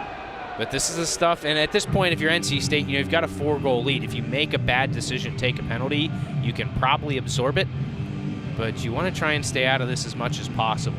I'm not sure what happened there. I don't know how Cox kind of flew like that, and then the referee trips. He's on top of the Panther player.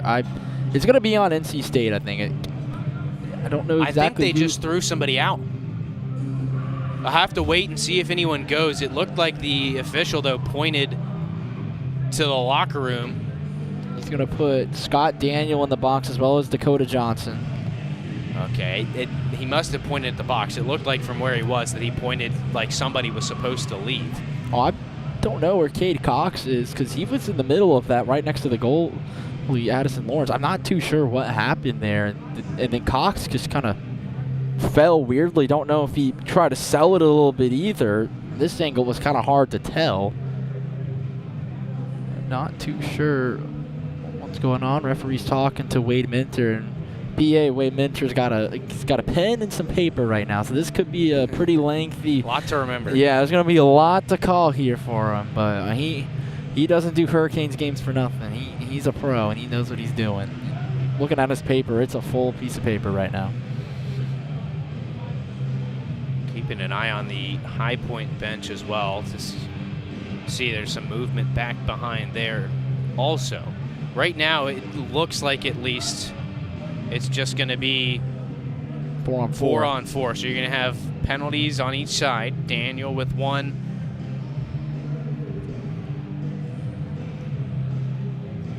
For NC State. And DiMartino's in the box for High Point. If you're NC State, I think you're okay with that trade.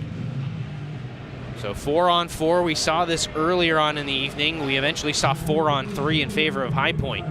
See if NC State can make something happen with the extra space on the ice. Cross ice pass to Sodden. Left for James. His shot deflected by Prasma. Maybe a little bit too much as it didn't get through. Sodden to the goal line for Herman. Looking for Prasma. It doesn't get to him. Herman back behind the goal again. Centered for Prasma. Couple hacks at it. He couldn't get it to go as Vieira has the bottom of the net sealed off. I'll try to listen to Wade Minter's announcements. It sounded like he said removed from the contest. I could be completely wrong. It's hard to hear up here, but that might be what it was. Shot coming. Rebound left in front. Vieira made a nice save. He left a juicy rebound that NC State couldn't scoop up. Now Prasma into the slot. Willoughby Ray's shot fought off there by Vieira. Couple of good chances here early in the 4 on 4 for NC State. They continue to put pressure on behind the goal. It's now Govea, Willoughby Ray, James, and Labrizzi out there for NC State. Govea collects the loose puck on a miscue from High Point in the neutral zone. He'll send it deep and go after it. Back up the wall for Labrizzi. He's got some help coming with Thronson onto the ice. He'll leave it there for Andrew Thronson. Walking that blue line under some pressure from Peter Cross. Fights it off. One-handed pass to the middle. 2 chances, they score. It's Govea on a beautiful assist from NC State's Andrew Thronson. That's 5 straight for the Pack. It's 7-2. Just a dirty goal from Joey Govea. It all starts by Thronson just throwing it down in there with a little backhand. He's able just to take his defender, Peter Cross, with him. Govea gets left open, wide open in front of the net. Vieira was able to stop it once or twice, and then Govea said, I'll just chip it over you. We'll make it he'll make it 7-2. Still 4 on 4, another 30 seconds, but NC State just pouring it on right now. High Point just cannot get set up offensively. We talked about it a little bit. A great crowd on hand here tonight for the season opener for NC State. Just about a packed house.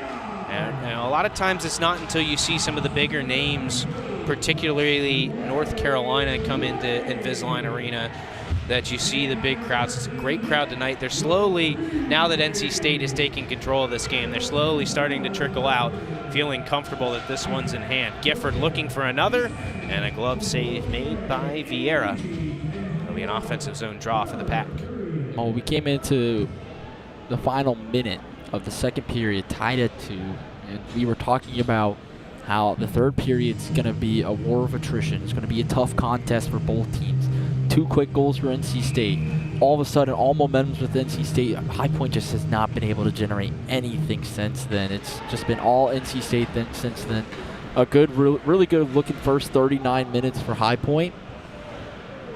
But just since then, it just hasn't been their night. But I think if these two teams were to match up again, it'd be a lot closer. Here's Reese Johnson. Quick shot from the short side. Can't get it to go. NC State holds the line.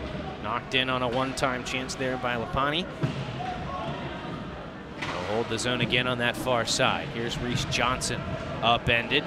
Puck taken away. High Point looking to clear. Knocked down by Zach Robinson, but unable to hold it in. High Point retreats to their own zone to reset. Johnson putting pressure on here. Hunter Arsenault sends it backwards. It's stolen by Robinson in alone, and he airmails the shot on the breakaway. Didn't have a lot of time to figure out what he was going to do there and just kind of ran out of space. It'll be cleared down now by the Panthers, icing the call. It'll come all the way back again. Well, something to look out for. We've seen a couple of defensive line changes. If Cade McConaughey comes back out, Cade Cox is not out there, then it is Cade Cox who was thrown out of the game, and it would confirm someone was removed from the contest. I haven't seen him since.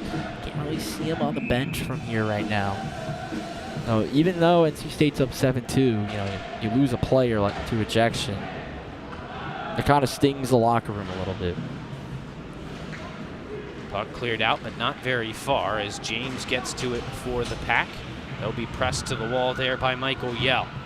NC State, 2-on-1 scrum, wins that battle. Now Sodden, back for Govea. He's got a pair of goals for NC State now. Kaufman moving forward. Has Shook with him, goes across for James. Back to the middle. The pass disrupted by Nick Sasso. Clearing attempt up the near wall, held in by Sodden. He'll send it down low for Kaufman, who returns it. Sodden stepping in, fires. Might have caught Shook on the way in, deflected wide. Another chance doesn't go. Sounds like it rang off the pipe. NC State keeps the pressure on. Sodden trying to step around a sprawling defender, and we've got a penalty coming up. I believe this is going to go against High Point. They might take two, but the Panthers are losing control of their emotions here. Away from the play, I believe it's either DiMartino and actually might be Anthony Sasso who knocked the net off the moorings by just continually knocking Shook into the net. We'll see if they send both players to the penalty box, and it looks like Nick Shook will go as well. I didn't see what happened. DiMartino lost his helmet. Him and Shook were battling right in front of the net. It looks like it was... might have been a cross-check. Here's the replay. We'll see what we can see in front of the net. Cross-check. The initial penalty, it looks like, was on Shook. Yeah, and then they're going to call roughing against DiMartino. I don't know what DiMartino did there to draw the penalty, though. I think at this point, with the way that play panned out, they were going to take both of them to try and send a message and say we need to cut this out and finish this game. But I mean, DiMartino got cross-checked from behind, though. I don't think he should be in the box there. He got cross-checked from behind. He's going to be angry. I don't think he did anything, though, to problem was he retaliated. Yeah, that's why. Yeah. Your hockey cliche, or really your sports cliche, they always get the guy who retaliates. And so I think that's what happened there. You take the retaliation. Really, to some extent, other than the fact that the net came off its moorings, to me it was a relatively benign play in front of the net. It was a little bit physical, but nothing crazy. I think more than anything, those penalties were called to try and settle things down here. NC State, 4-on-4 again here against High Point, and they'll go to work offensively. Labrizzi sends it deep, chopped up the wall where Thronson can hold the zone. On the failed clearance from Jack Hutchins, who's back in control again. They'll move it across to the far side. Cross looking forward, just trying to find some space. 90 seconds left of 4-on-4 hockey. 6 minutes, 40 seconds left in this third period. Backhanded around by Labrizzi. Can't clear, although a High Point player lost an edge. Now NC State has a chance to advance. Pass from Oliver, just a little too long for Daniel. They'll chase it down well enough to negate the icing. NC State looking to take advantage of a miscue here now. Daniel steered it into the near corner. Panthers defense clears it up and out. That was Andrew Welch pitching it forward. Now High Point just sends it all the way and gets a change. Yeah, High Point this third period has been really trying to get their forecheck going. It just hasn't worked. There's another body going down to the ground. Willoughby Ray brings it in. They'll circle with it. Has a man wide open far side. That's Lapani. Hops his stick. Second try was wide. Now NC State back in control. Finch for Willoughby Ray. Back to Finch. He'll switch places with Cade Cox. Back to the blue line, Lapani loads one up, and it's right into the breadbasket of Vieira, who swallows up the rebound. We'll have another face-off in the High Point end with 5:38 to go. Well, we have our answer. Cox still in the game. It is hard to hear up here, trying to hear what Wade Minter says. We don't have anyone down there that can tell us the penalties exactly. It sounded like it said someone was removed from the contest, but Cade Cox still out there. Don't know if it was someone else on NC State removed, but it seems like everyone's in play. Definitely wasn't anybody on High Point. Well, one thing you're starting to notice as well, we've talked about High Point on faceoffs. NC State has been winning more often than not in the faceoff circle here in this third period. I think one thing that's made the big difference here is conditioning. That's something that I heard discussed a decent amount last night. NC State had a conditioning test you had to pass to play for this team this year in order to make the roster. This is a team that's taking things very seriously. You can see the level of play and the level of preparation and structure to this team continuing to grow, and it's showing on the ice as they pick up another. I think it's Prasma. They're looking at him. I thought Herman put it home. Either way, NC State with their 6th unanswered goal. It was 2-2 with just over a minute left in the second period. It is now 8-2 NC State with 4:50 to go. It's going to be a hattie for Herman. And how about the effort by Cade Cox? Goes in deep, keeps the puck in the offensive zone. That's a defenseman all the way behind the net on the offensive zone. And it allows Prasma to set up the hat-trick goal for the captain, Zach Herman.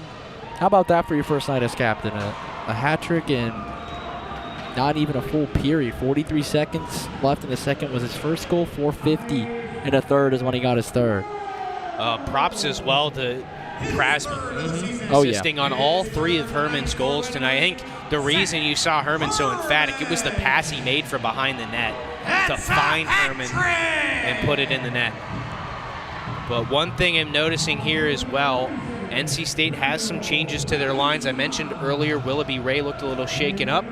That last shift, you saw Nick Shook out there instead of Willoughby Ray with Herman and Prasma. So keep an eye on that. I would imagine Willoughby Ray done for the game. Even if he's not injured to the point where he was pulled out of the game for that reason, you maybe are cautious first game of the season, games in hand. You don't need to play one of your top line wingers if he's at risk of making an injury worse. NC State back to work offensively again. Johnson fed it through. It deflected just wide, almost into the net.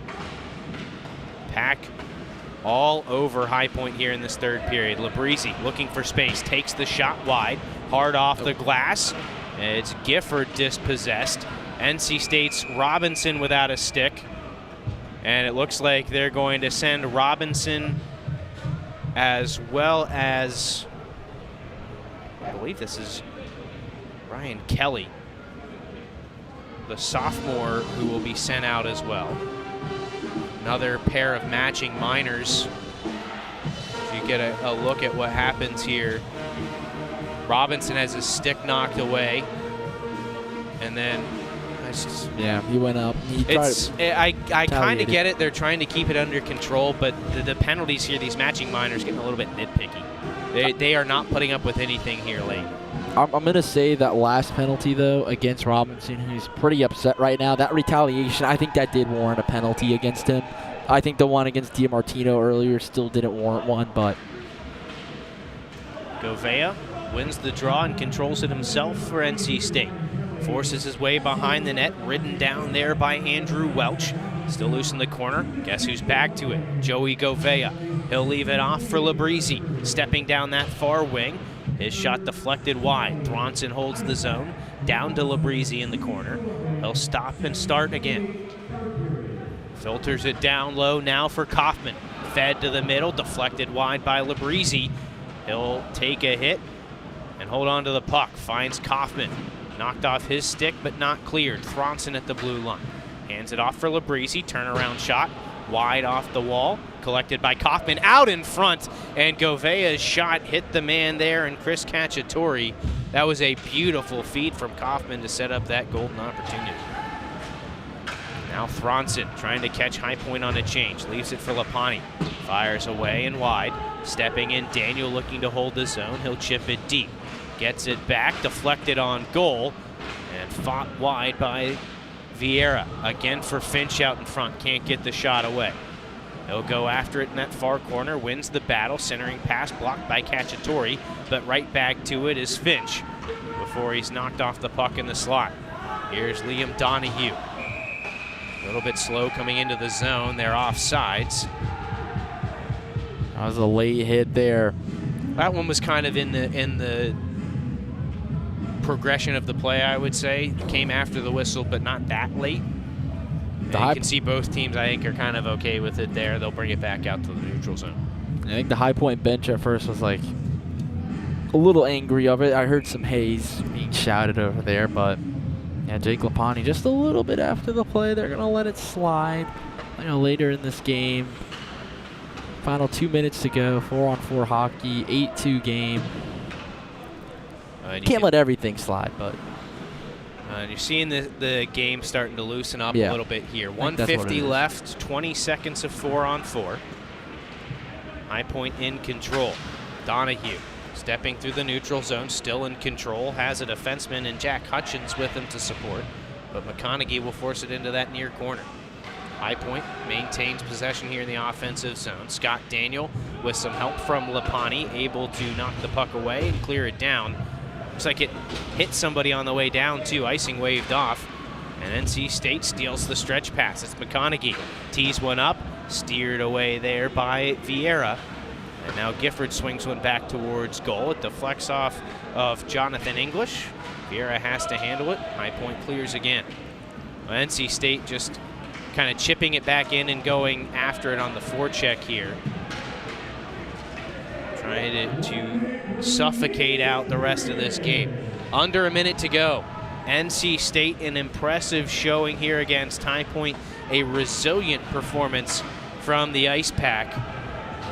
It was tied about 39 minutes into this game, and then an explosion to end the period. 2 goals in 19 seconds gave NC State a 4-2 lead headed to the third, and they have not looked back. A dominant third period as they've scored 4 more, 6 unanswered going back to the end of that second period. But again, give some credit to High Point as well. They fought valiantly for 2 periods, and I think they just kind of ran out of gas and couldn't stay with NC State here in the final 20 minutes. 14 seconds left as Gifford carries it deep. Looks to the slot. That pass stolen away. Turned back the other way by Joe DiMartino. He's dispossessed. NC State with a chance in front. And Gifford unable to finish. Held in by Sawden. He'll throw it towards the goal at the buzzer. And NC State comes away with a season-opening victory, 8-2 against the High Point Panthers. Yeah, and it's very rare in hockey that you can kind of point to one moment in the second period that just turned all the momentum. Not even other momentum being generated, but you can in this one. That line change at the end of the High Point power play, it just killed everything for them. And they played a very valiant game, High Point. They deserve to be D2. They impressed me a lot.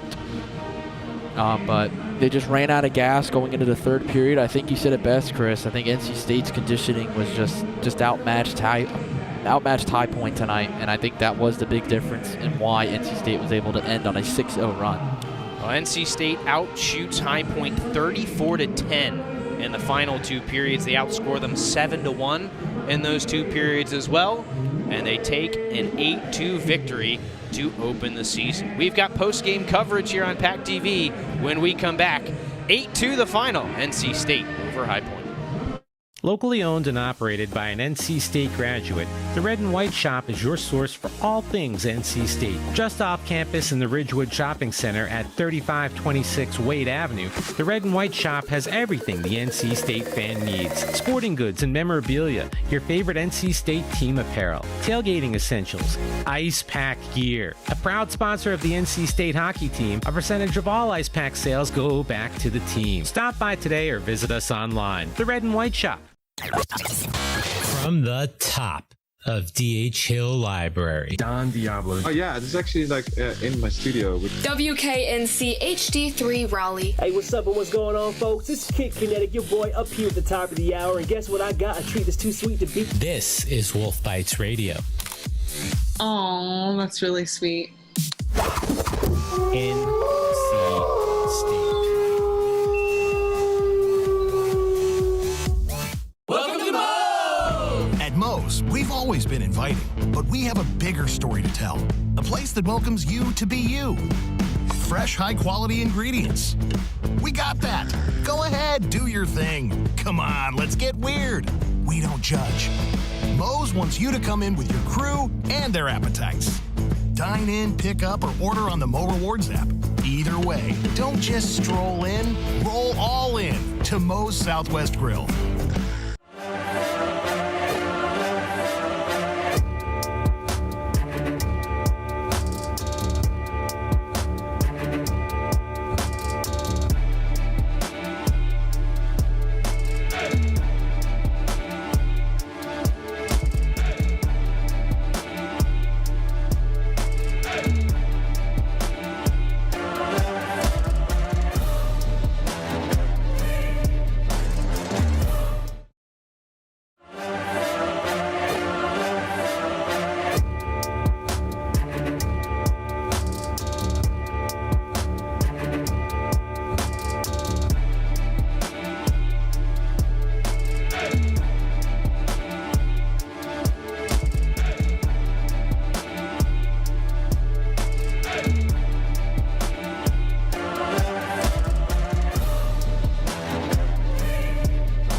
Locally owned and operated by an NC State graduate, the Red and White Shop is your source for all things NC State. Just off campus in the Ridgewood Shopping Center at 3526 Wade Avenue, the Red and White Shop has everything the NC State fan needs. Sporting goods and memorabilia, your favorite NC State team apparel, tailgating essentials, ice pack gear. A proud sponsor of the NC State hockey team, a percentage of all ice pack sales go back to the team. Stop by today or visit us online. The Red and White Shop.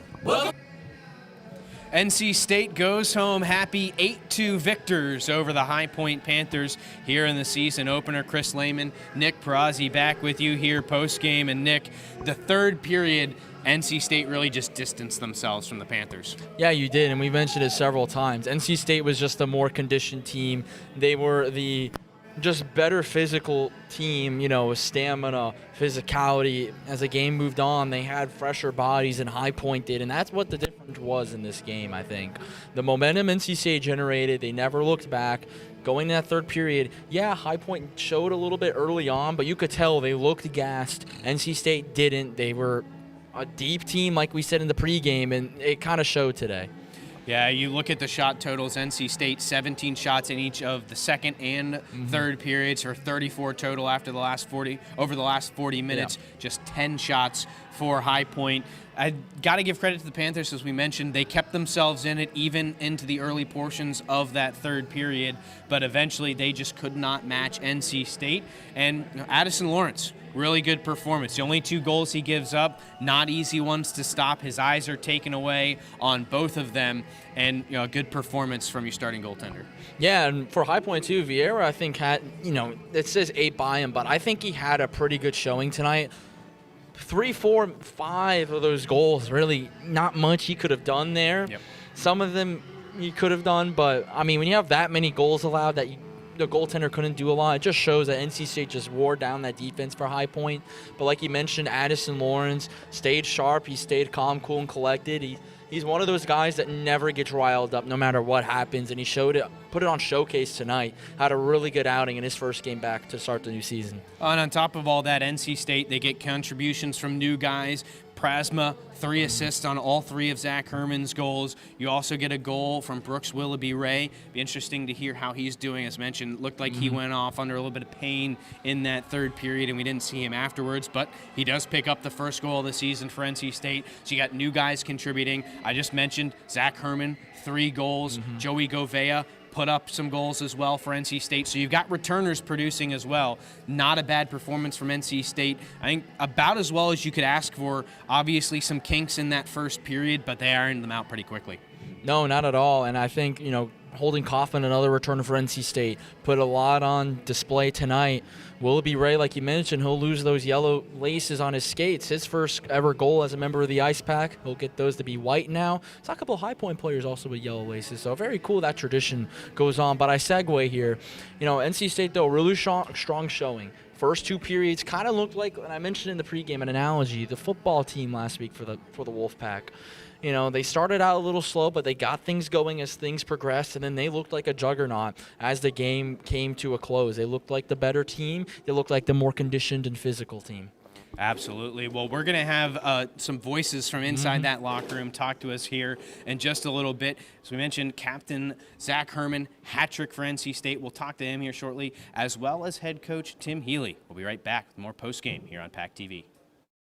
Hey there, doing some yard work? Installing a new fence, flowers, or shrubs? Stop! Don't dig just yet! You have buried gas, electric, and even internet lines down there. Before you pick up a shovel, pick up a phone or go online and contact 811. 811 is a free service. Yes, free! 811 is the first step to having those buried utilities marked. 811 keeps you safe, protects the lines, and it's the law. This safety message brought to you by North Carolina 811. Welcome to Moe's! At Moe's, we've always been inviting, but we have a bigger story to tell. A place that welcomes you to be you. Fresh, high-quality ingredients. We got that. Go ahead, do your thing. Come on, let's get weird. We don't judge. Moe's wants you to come in with your crew and their appetites. Dine in, pick up, or order on the Mo Rewards app. Either way, don't just stroll in, roll all in to Moe's Southwest Grill. Locally owned and operated by an NC State graduate, the Red and White Shop is your source for all things NC State. Just off campus in the Ridgewood Shopping Center at 3526 Wade Avenue, the Red and White Shop has everything the NC State fan needs. Sporting goods and memorabilia, your favorite NC State team apparel, tailgating essentials, Ice Pack gear. A proud sponsor of the NC State hockey team, a percentage of all Ice Pack sales go back to the team. Stop by today or visit us online. The Red and White Shop. It's hard to always know what's going on with your kids. The Talk They Hear You mobile app and Screen for Success tool can help. The mobile app shows you how to turn everyday situations into opportunities to talk with your kids about alcohol and other drugs. Screen for Success helps you find out if your child needs more support by asking about their health, wellness, and well-being. Keep your kids safe and healthy. Download the free Talk They Hear You mobile app and start using Screen for Success today.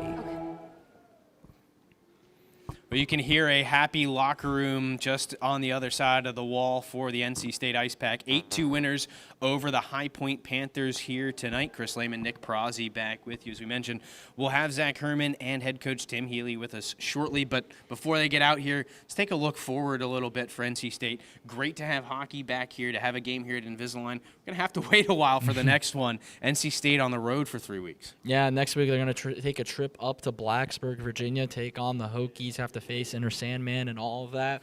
A team that kind of matched up well with NC State last year, upset them once last year. So this is a team you can't take lightly. They bring back some top goal scorers as well. The players for each team, they'll get along well. With that Europe trip last year, heard a lot of stories with some Virginia Tech players. But like you mentioned, Chris, after that, they're on the road again the week after. It's going to be 3 weeks from today until NC State plays their next home game, and it's going to be against the Gamecocks of South Carolina. Yeah, should be a great one here at Invisalign Arena. But this NC State team, part of the reason that this has become such a good program is because this coaching staff does a good job of scheduling some tough opponents. Obviously, Virginia Tech's a team that they've faced for a while. Great program, always a good test. But playing teams like this early, even you look at High Point, obviously the final score shows you NC State definitely had them outmatched, but High Point tested them here tonight through the first 38, 39 minutes. Well, they didn't make it to the AAU semifinals for nothing. You know, this was a very good hockey team, and I think, Chris, they proved tonight they deserve to be D2. The first 38 minutes they played tonight, I think, were phenomenal against a team like the Ice Pack. I think High Point, give a lot of credit to them. Came in here, they knew it was going to be a tough challenge. they did really well to the challenge the first 38 minutes until the breakaway goal for Labrizzi. But you mentioned scheduling hard opponents. We've seen D1 Liberty, NC State have to go up there and play them multiple times. They're playing Michigan State this year. A lot of new opponents, and they rotate them through a lot. We've seen them play Kentucky in years past, home and home series. That's always been a tough matchup for the Ice Pack. So the scheduling for this team early on, it may seem a little tough, and they might have some L's pile up, but when you look towards the back half of the season, the team gets stronger because they learn from those losses against those harder opponents. All right, well, we've got some guys ready to talk to us here about that win. We're going to take one more quick break. We'll be back with the captain, Zach Herman. Welcome to Moe's! At Moe's, we've always been inviting, but we have a bigger story to tell. A place that welcomes you to be you. Fresh, high-quality ingredients. We got that. Go ahead, do your thing. Come on, let's get weird. We don't judge. Moe's wants you to come in with your crew and their appetites. Dine in, pick up, or order on the Mo Rewards app. Either way, don't just stroll in, roll all in to Moe's Southwest Grill. Life is for learning, from baby steps to big ideas. We plan, try, fail, and do better next time. Each day is a new experiment, a fresh chance to seek answers, connection, purpose. The mind is not a vessel to be filled. It's rocket fuel. And when you start at NC State University, you can't be stopped. Back here in Invisalign Arena, Nick Perazzi here with the new captain of the Ice Pack, who showed that he is the new captain by putting up a hat trick tonight, Zach Herman. Zach, when you got announced that you're going to be the next captain for the Ice Pack, taking Garrett Arini's spot as he graduated, what were kind of the emotions and thoughts going through? Yeah, I mean, you know, it meant a lot to me, especially Garrett coming here and passing it on. He's one of my best friends, and hugs before him, two great captains. So, you know, just hope to carry on the legacy and, you know, lead this team to success. Yeah, and you certainly did that tonight. Going into that third period, you guys had put up 2 quick goals to end the second period. What was kind of the vibes that you had for the team, kind of just walking them through going in that third period, making sure it was all gas, no breaks? Yeah, I mean, that's a great team we just played. You know, they're a really good squad, but we got a darn good team in that room. A lot of guys that care a lot about each other, and there's no quit. Yeah, and a lot of freshmen in that locker room, the leadership, me and Chris were saying, it's going to be a lot for you guys. We saw that tonight. So going into a road trip, you know, a lot of these freshmen's first road trip next 2 weeks, what kind of do they need to look forward to? What are you going to help them with? Yeah, I mean, just keep it fun, keep it joyful. Yeah. You know, if you're not having fun, you're doing it wrong. So get on the road trip with the boys, have some fun, and go get another win. Yeah, it's good to have you back, Zach, right on here on PackTV. We're going to be back with head coach Tim Healy and Chris Learman right after this. Welcome to Moe's! At Moe's, we've always been inviting, but we have a bigger story to tell. A place that welcomes you to be you. Fresh, high-quality ingredients. We got that. Go ahead, do your thing. Come on, let's get weird. We don't judge. Moe's wants you to come in with your crew and their appetites. Dine in, pick up, or order on the Mo Rewards app. Either way, don't just stroll in, roll all in to Moe's Southwest Grill. Life is for learning, from baby steps to big ideas. We plan, try, fail, and do better next time. Each day is a new experiment, a fresh chance to seek answers, connection, purpose. The mind is not a vessel to be filled. It's rocket fuel. And when you start at NC State University, you can't be stopped. The lessons learned here don't end with graduation. A great university goes far beyond campus. It allows you to see the big picture. A great university gives you tools, community, partnership, a launch pad. You don't just go to NC State University. You take us with you. We talk forever about the future. Worry about it, or wish it closer. We try to glimpse the places we'll go, from ocean depths to the far side of the moon.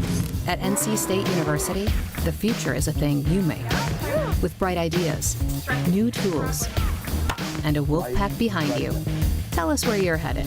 We'll help you get there. NC State. Think and do. Chris Lehman now joined by head coach Tim Healy of the Ice Pack. 8-2 win for NC State here in their season opener. And coach, I think you got to like the result, obviously. And after that first period, you expect, some kinks that need to be worked out, but it was pretty smooth sailing after that. Yeah, first of all, Chris, great to be here with you. It was a long off season. Always feels good to be back. But yeah, we have a lot of new faces in that lineup, and I think it took us a little bit to figure out, get some chemistry going, and once it happened. And not only that, credit to High Point. They came out flying. They wanted to take their best shot at us, and they were without probably their top player. So credit to them. They played hard against us. But I think ultimately what you saw was our depth really won out and took over the game. And actually the hard work that the guys did over the summer. If you look, every single guy out there was in condition and in game shape. Well, and that was one of the things we talked about, particularly in the third period. That's when you absolutely distanced yourselves in this game. And it really came down to, it felt like conditioning. High Point didn't seem to change much of what they were doing. They just seemed to run out of gas against you. Yeah, and, again, this is full credit to the guys in the leadership in the locker room. We as coaches talked about it going into the off season, but the leadership group really took it to heart this summer, and you saw it pay off. I mean, these guys were on the ice all summer. They were in the weight room. It's definitely a good start, but we're also now we're on to Virginia Tech. When you mentioned some new faces in there as well, got some production out of those new faces as well. You get 3 assists from Prasma on all 3 of Herman's goals. Then you also get the opener for the season from a new guy in Brooks Willoughby Ray, obviously on the top line with Zach Herman. That's a really fun line to watch, and of course, it's great to see those new faces contributing early. Yeah, that line reminds me really back in it when we had Parker Cesaric and Riley Johnson and Chris Solomon. So, they can play gritty, they can bang it in front, but they can be pretty. So yeah, that line is going to be a lot for everyone to handle. And I think the other part is when that line, they're having fun, they're flying, they're playing physical. They're not just all flash. They played pretty physical tonight too. Yeah. Well, and the other thing to look at, you talk about the leadership group, you look at returning faces. Obviously, your captain picks up a hat trick. You get a 2-point night as well out of Holden Kaufman, who was a producer last year for you as well. So you see some old faces as well. You kind of expect them to, but it's always nice to see them get going early. Yeah, and Kaufman is a guy, it just talks about the culture and character we have on this team, and I think it's worth speaking about Holden for a second. He was on the power play last year. We shifted him over to the penalty kill and, paid dividends, right? And I think he may be more dangerous points-wise on the penalty kill than in the power play, and he was a good power play guy. At the sake of embarrassing myself here using, middle school lingo, I think my youngest daughter said it best, tell Holden he absolutely eats on the penalty kill. So, and he really did today. Oh, yeah, absolutely. Well, you talked about as well as we look forward to the next week. Not just next week, you've got some road trips coming up before you come back home, but you talked about Virginia Tech. That's always a tough test next week. It is. And first off, we had a switch there, and, really thankful for our guys and our friends up at Virginia Tech, Dave Stanley and Joey Mullen pulling this game together when the Navy game, just didn't quite work out. So excited about that. Yeah, we're on the road the next 2 weekends, and then Ice Pack Faithful, we are home again until November. So, wish us luck on the road. I expect you guys to be showing out when we get back here like you did tonight. I mean, the fans were great. Frigid sound on ice was awesome. I mean, how many ACHA teams have their own band? Yeah. So it's, it's a great atmosphere tonight, and, thankful to the Wolfpack Ice Pack Faithful. Chris Lehman alongside head coach Tim Healy of the Ice Pack. One last question for you, Coach, as you look forward. Obviously, plenty of positives to take away from this game, an 8-2 win, but it's the first game of the season, so there's always things you're looking to fix. What are the focus points going into this week's practices? Yeah, I thought in the first period, and we even adjusted some of that in the game, our forwards and our D were spreading the ice too much. We talk about wanting to see 5 in the screen, right? If you're watching this at home, we want to see all 5 guys in the screen. I think at the and the guys hear me talk a lot about this. The enemy of great is perfect, right? I think we were trying to be too perfect at times, and when you try to be perfect, you ultimately fail. When great is achievable, perfection is not. All right, Coach, thanks for the time. Congratulations on the win, and good luck heading up to Virginia Tech next week. Thanks, Chris. Go Pack. NC State 8 and their season opener will be back in a few weeks here on PackTV.